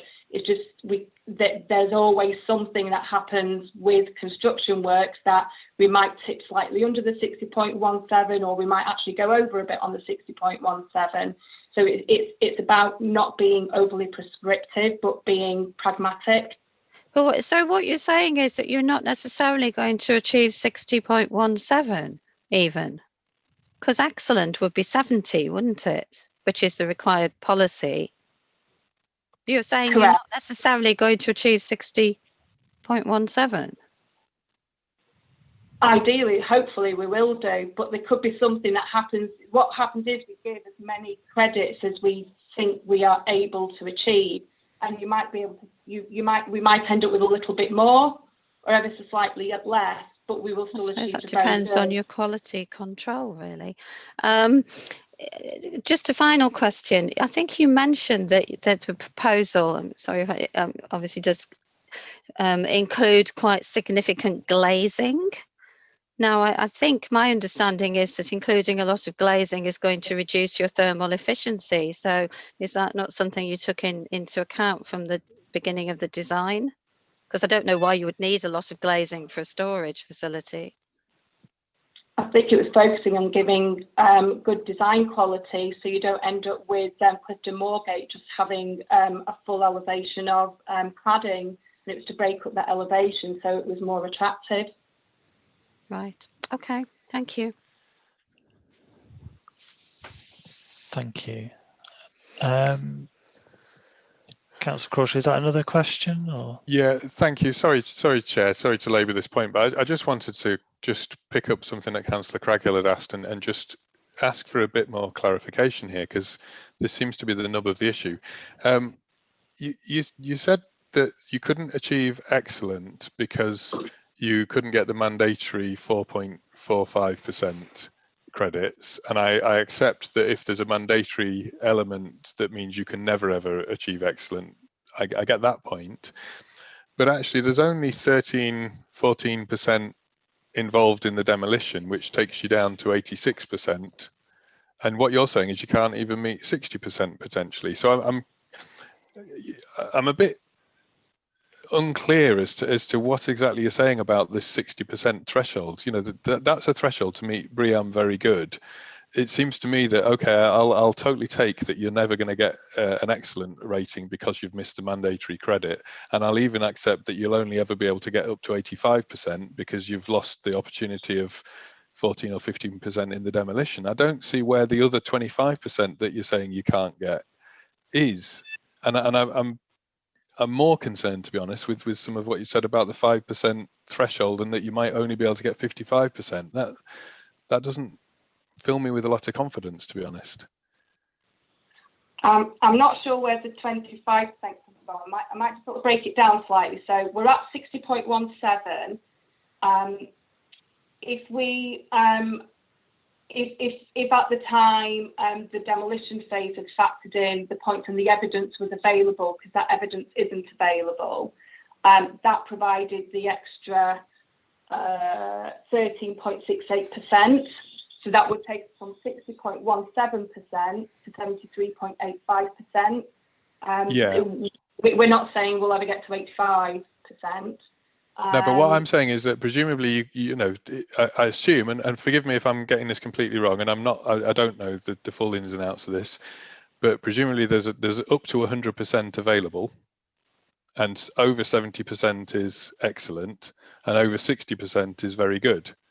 Is that correct? Over 55 is very good. Okay, but my point is still the same. There's up to 100% available. Yeah. Yes. And so the threshold for excellent is 70% plus some mandatory elements that you must include. Yeah. Yeah. Include. Yes. Yeah. And what you're saying is you can't get excellent because you've missed out on 4% of mandatory elements, and there's a further 9 or 10% in the demolition part of it. So that in total is 14 or 15% that you won't be able to get. Yeah? Yeah. Yeah. So that would take us down to 85%, assuming that you did everything else perfectly. No. So we get to the 73.85%. There are other credits above that we were never able to achieve for various different reasons, which are all set out in the Scott Hughes report.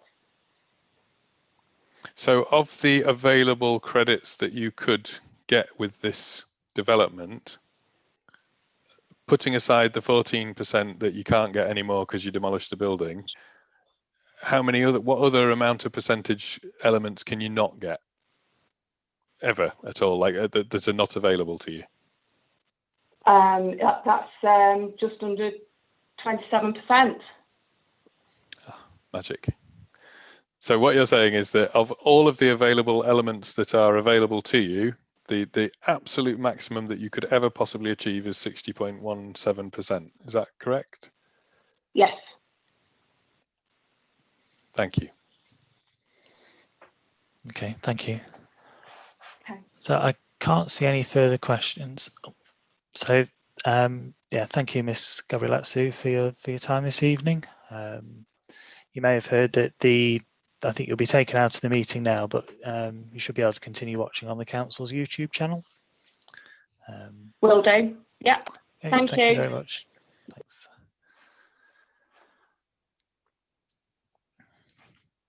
Okay, are there any further questions for officers?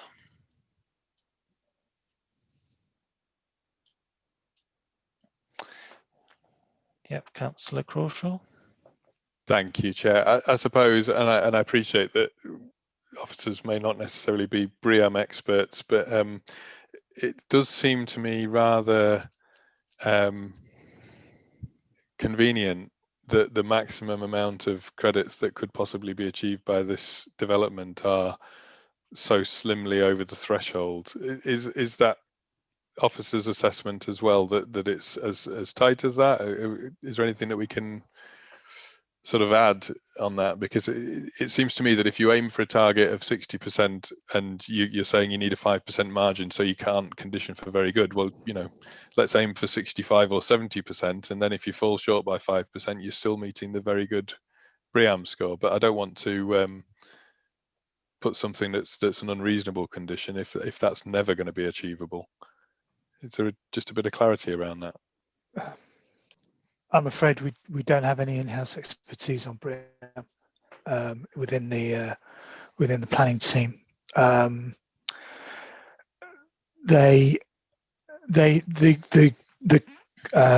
policy seeks excellent. You've heard why they can't hit that. The next category is very good. They are confident that they will hit very good. And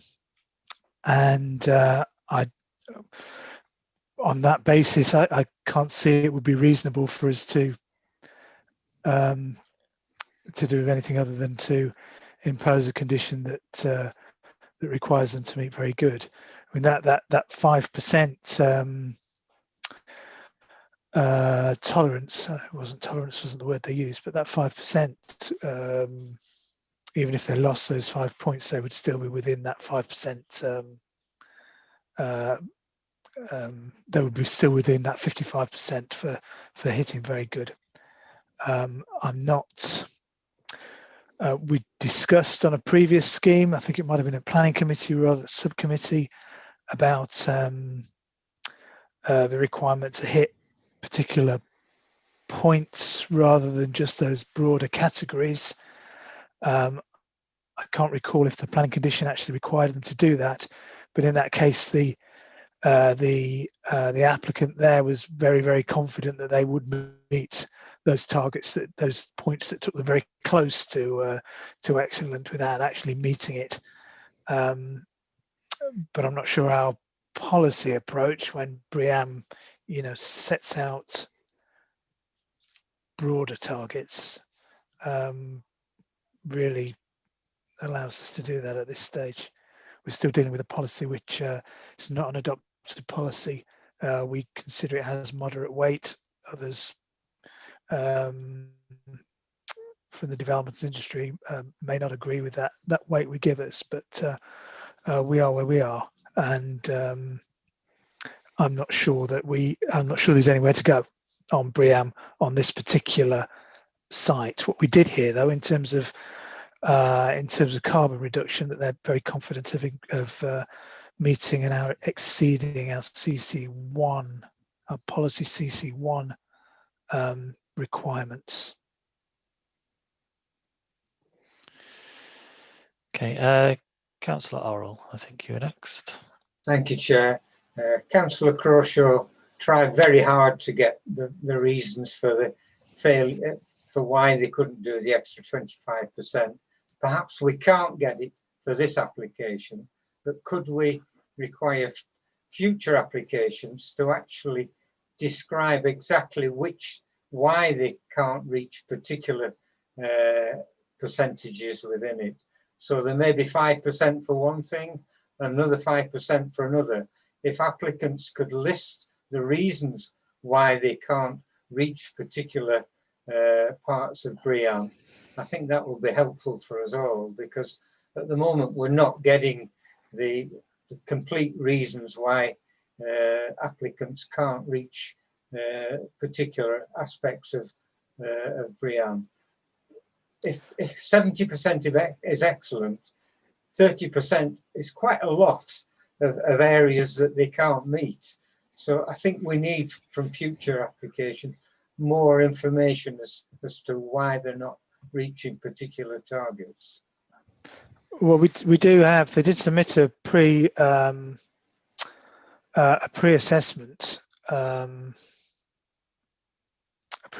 report.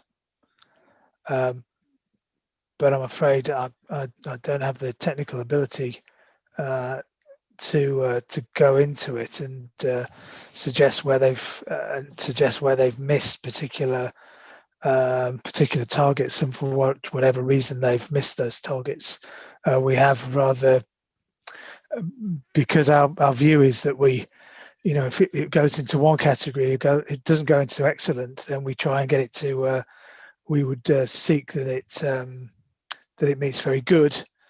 What we haven't done is interrogated any further, because of the comments they talked about, maybe why they wouldn't be happy with it, or they didn't feel that a condition that set a particular point target rather than meeting those particular the very good band. Sorry, it was a bit of a ramble there. I think, Chair, it's up to the applicants to provide the information rather than our officers having to work out what exactly is happening. It should be an obligation on the applicants, not our planning officers.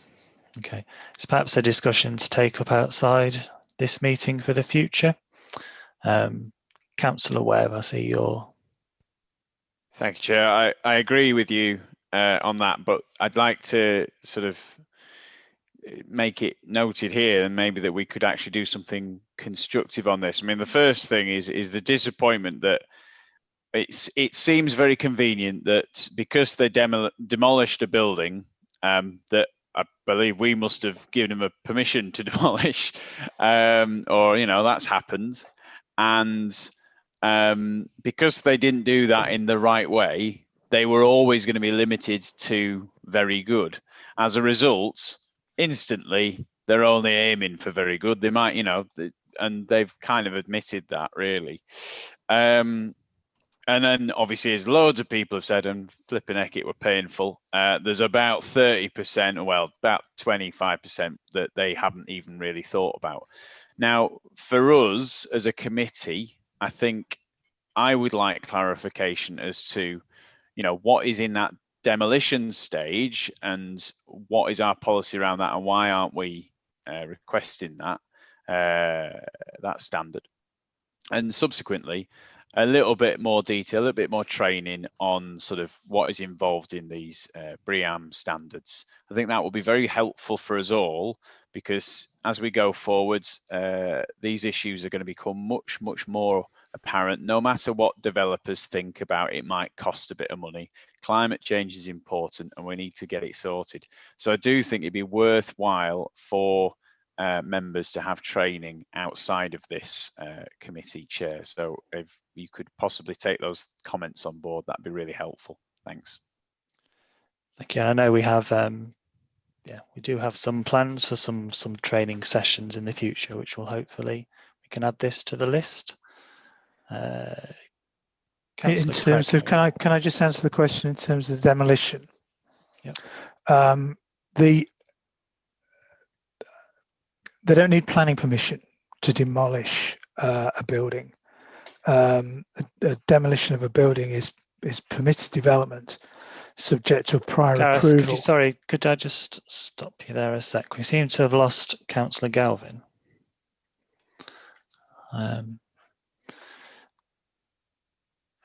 So I suggest he used to just walk out of the building. Now he can't do that.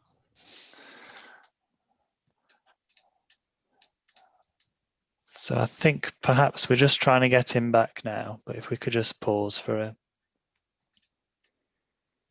give him 3 minutes maybe.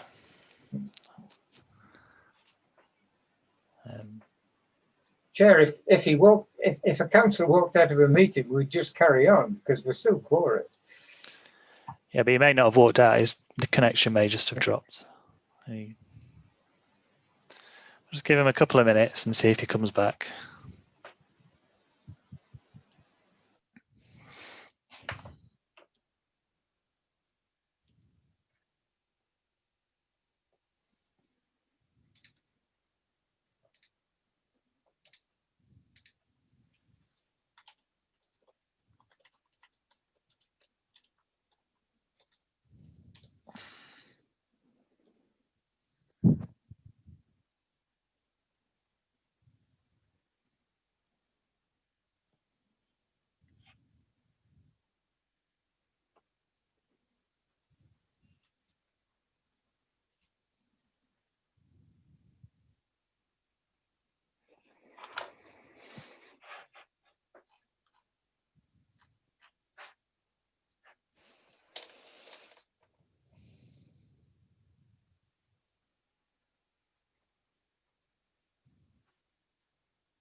Hi, Chair, it's Chris. I'm not entirely sure he's returning.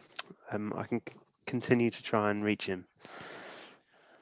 I think just we're still Quora. Let's just carry on then from there. Sorry, Gareth, if you could remember okay. where you were a minute ago. Exactly where I was. Demolition of building is permitted development, requires prior approval, and the only things we can consider at that stage are the method of demolition and site restoration. So BREEAM doesn't come into it in terms of there's no consideration of what building may or may not come forward in the future in our statutory consideration of a demolition.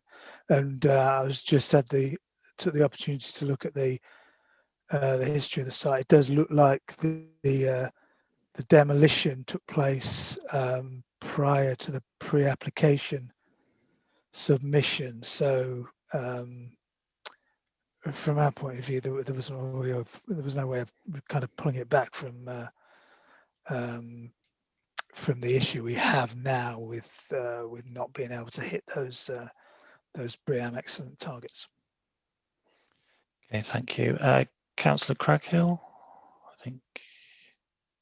Thank you. I was just going to follow up on this. I presume we're getting close to commenting on the whole thing, but I did want to comment primarily about this discussion on the BREEAM.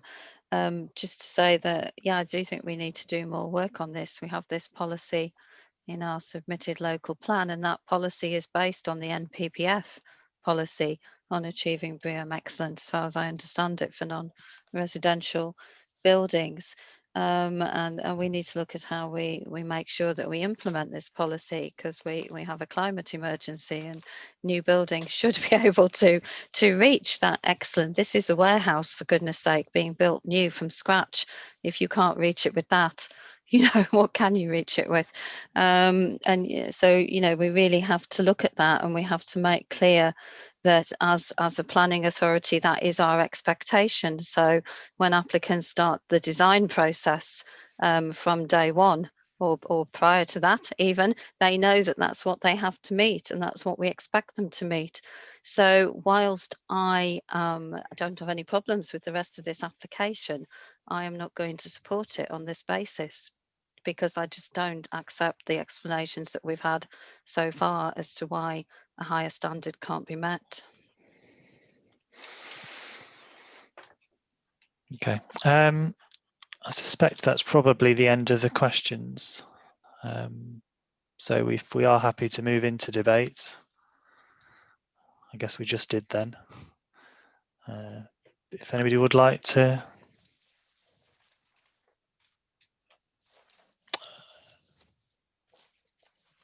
Councillor Crawshaw. Thanks, Chair. Apologies. I'm actually going to ask a question, but I will then quite happily go and move something.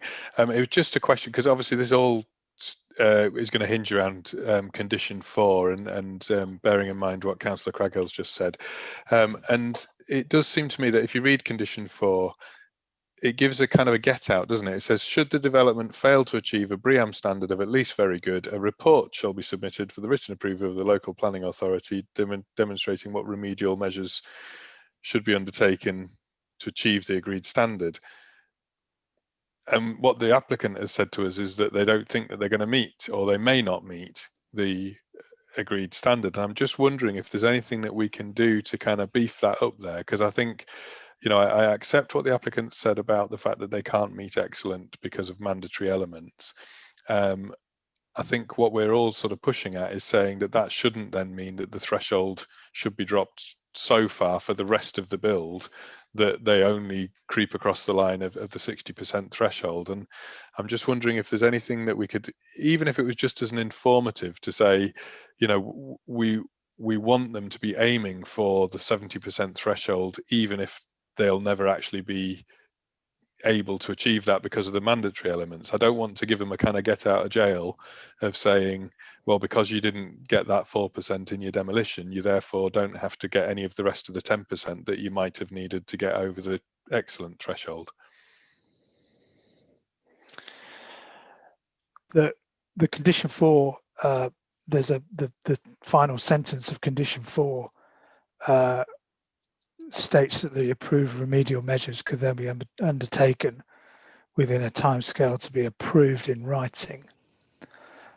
So that the condition is written such that if they miss out, they have to come back to us and explain why they miss out, and then carry out those remedial matters to get over the line. I understand there's going to be an issue there if they can't, for whatever reason, get the extra points that take them into very good. But I think that's the what we can do on this particular site with the particular circumstances of this case. What we can't do is put a condition on saying meet excellent when they've said they can't meet excellent, because that would be akin to refusing planning permission through the imposition of a condition. I think that. Sorry to interrupt you might have said that. It was because you used the 70% threshold, which is the excellent threshold. So what I was trying to get at was, because of the way they've demolished the building, I am accepting that they will never be able to meet the 70%. They will never be able to meet the BREEAM excellent score, but there's no reason why they shouldn't be able to get a BREEAM score of 70%. Do you see the distinction I'm making? And what I'm saying is that by only requiring them to meet very good, what they've immediately done is said, well, we might just about be able to get just over the very lowest threshold of very good. And even it appears to be in some dispute. And I'm just wondering whether there's anything we can do from a condition point of view. We're accepting that they won't ever be awarded BREEAM excellent because they haven't got the mandatory element, but presumably you could have a score of 75%, still be rated very good. Do you see where I'm pushing at? The very good threshold is 55, so they're saying they're aiming for 60 with a bit of tolerance, so they should still clear 55. Yes. All right. Councillor Orrell.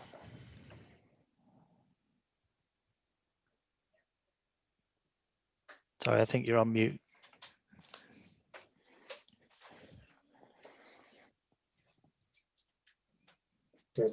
The condition is very loose.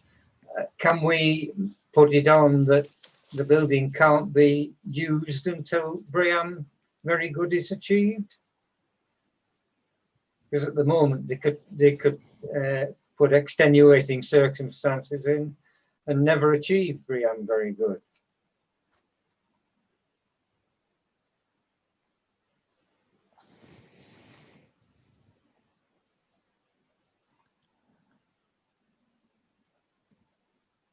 Sorry, I'm not frozen. I'm just reading the. It doesn't make for good TV.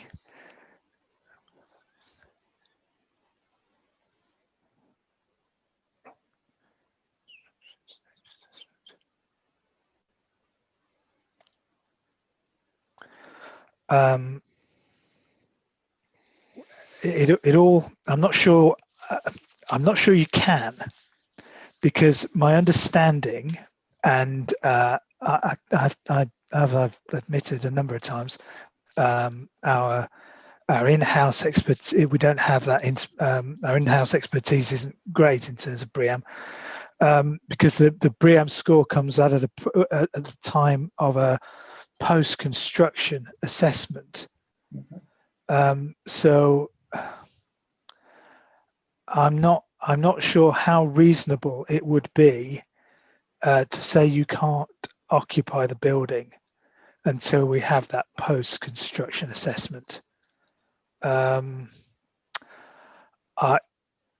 wouldn't want to recommend that or to suggest that members put that on without some further thought, and that further thought is not going to happen tonight. Chair, I understand that, but I think that would be a useful condition for the future if officers can work a system around that and wording around that, because probably many of us are not convinced that this building is going to be built even to very good BREEAM. So we need some sort of conditions in there that make developers achieve the condition before they actually use the building. Maybe not tonight, but in future. Okay, thank you. Councillor Wardby. Chair, I was just wondering if we could defer it till we get that answer, and then we can make the condition stronger. I don't know. Up to chair and vice chair, I don't know. Certainly an option if the committee wants to go that way, and Heidi's appeared, which normally means somebody said something. Nothing bad at all. I just wondered whether I could assist at all. So I was just looking at the MPPF, and as we know, planning conditions should be kept to a minimum, and they should be necessary, relevant, enforceable, precise, and reasonable. And if I'm looking at Gareth here, but I'm just wondering whether the second bit from should the development fail to achieve, if you really feel that they could get very good, and you feel that's very important for the development, and you give weight to the draft development plan, the emerging local plan, that whether if you were to lose that bit, that would satisfy members, and perhaps Gareth can say that isn't ideal. To do it before occupation, I don't believe would be reasonable. I agree with Gareth. I don't think it is something that can be done beforehand, but again, I'm not a BREEAM expert. And the suggestion to add it as an informative isn't binding. So whilst it's a nice to have, it isn't binding. So we couldn't enforce against that, like we could a breach of condition. So Gareth may have other thoughts on that, but I wondered whether that was something that would work as a suggestion. Oh, you do still have the option, obviously, to defer. My recollection on the condition 4 is that that was written when we had the in-house sustainability officers within the planning team, and again my recollection, although it's going back a while now, was that was actually a stricter way of putting the condition, because it allowed us to say, well, okay, you've come back, your post-construction stage assessment has actually shown that you don't meet the target we've set in the condition. Show us how you're going to do that, and that was why that wording was put in. So at the time, although that might be right, that was seen as strengthening the condition.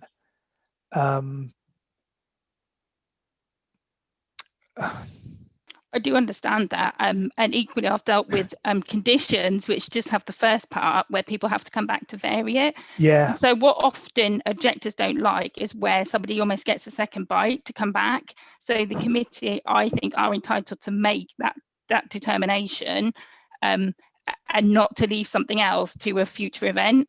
It gives flexibility, and it might strengthen it, but equally, I don't think it would be unreasonable to take that wording out, and if need be, have to come back and submit what that detail would be, because they would have to discharge a condition somehow. So that was just my thought. I've definitely dealt with variations where people can't reach excellent for such reasons as suggested here. It was the thought to move it forward. No, I do agree. If we could do both, and they would formally have to come back, and it potentially be in front of members if they miss that target. Okay, Councillor Crawshaw, then I can see. Thanks, Chair. What I was going to suggest, I mean, just setting aside this debate for a second, I think in terms of the rest of the development, with the condition that's been suggested as amended around the landscaping and what have you, I don't have any particular issue with the principle of the development. So could I propose that we approve subject to a delegation to the chair and vice chair to encapsulate the strongest, most effective wording around condition 4, such to meet as high a threshold as we can above the basic very good threshold of 55% or whatever it is. So we leave that condition in to say it must be very good, but if we can have a conversation with Gareth and legal or anybody just to kind of encapsulate that ambition, and then obviously the second part outside of this particular application is to seek within planning to maybe look at a global change to the conditions, just to make it absolutely clear that we want to be achieving as high as we possibly can on this sort of stuff. Okay, is anybody willing to second that? Councillor Melly, were you seconding this? Or? Yep, fantastic. I saw your hand up first. Okay, I think we're getting there. Councillor Fisher, you still got your blue hand up. Yeah, thank you, Chair. One thing about the landscaping, if you actually look on the Google Maps, the aerial view shows that when the original building was present, there was a line of very large trees which shielded the building almost completely from Clifton Moorgate. At some point, those have been lost. If you go on the street view, both the ones in front of this building and the next building have been lost. So I just wonder if officers could, in the landscaping condition, could emphasise the need to plant some, as well as a hedge, a few sizable trees along there, so that we do get the shielding of the industrial buildings from Clifton Moorgate. Plus, of course, it's adding to the reducing the carbon signature of the development.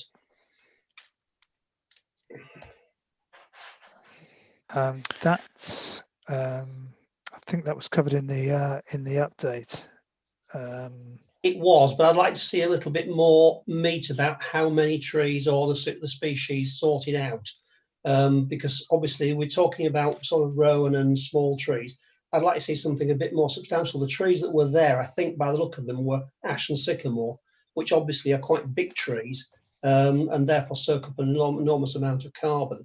And also they gave a very good shielding of the site. You couldn't see the site from the road originally, because I remember driving down there and you couldn't see this building or the one next door to it at all. And I just think, the bigger the hedge, the more trees, the better it could be. Okay, well, that's as noted in the landscape architect's comments along similar lines, and the condition would allow that.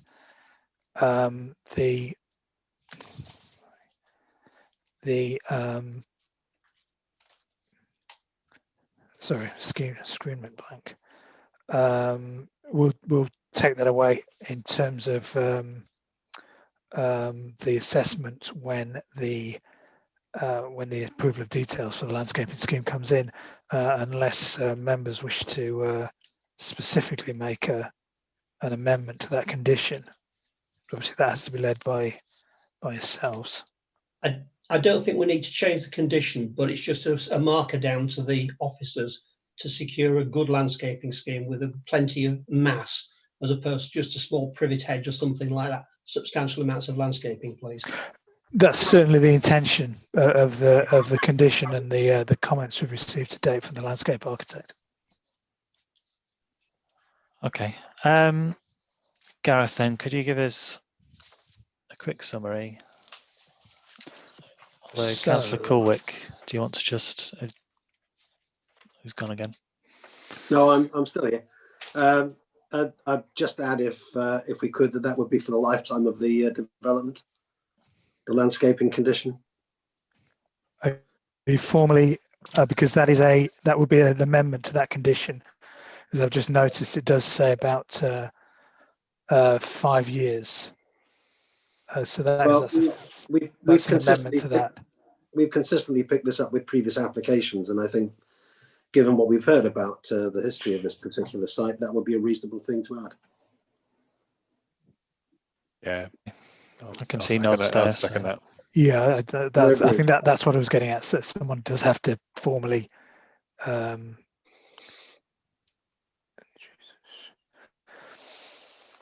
Okay, then sorry, So, Gareth, if you're able yeah, to. yeah. Sorry, I've got it written down in the amendments written down in a number of different places, I'm afraid.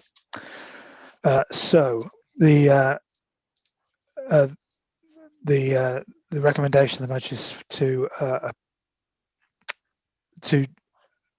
delegated authority to the officers in consultation with the chair and vice chair regarding the wording of condition 4 to approve the application and subject to the conditions in the agenda and in the update with the further amendment to the updated condition 17 to require the trees and plants to be retained in perpetuity.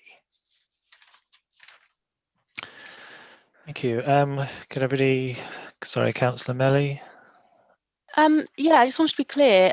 Chair and vice chair will have to give final approval rather than just being consulted, right? I think that's how we usually do it. That's how isn't we it? usually do it. Yeah. Yeah. Sorry. Yeah. Okay then. Yeah. So if everybody could stick your hand up that you've heard the whole debate. Fantastic. And Michelle, if you could conduct the vote, please. Sure. So a motion to approve this application has been proposed by Councillor Crawshaw and seconded by Councillor Melly. Members, please state whether you'll be voting for or against or abstaining. Councillor Craghill. Against. Councillor Crawshaw. For. Councillor Cullick.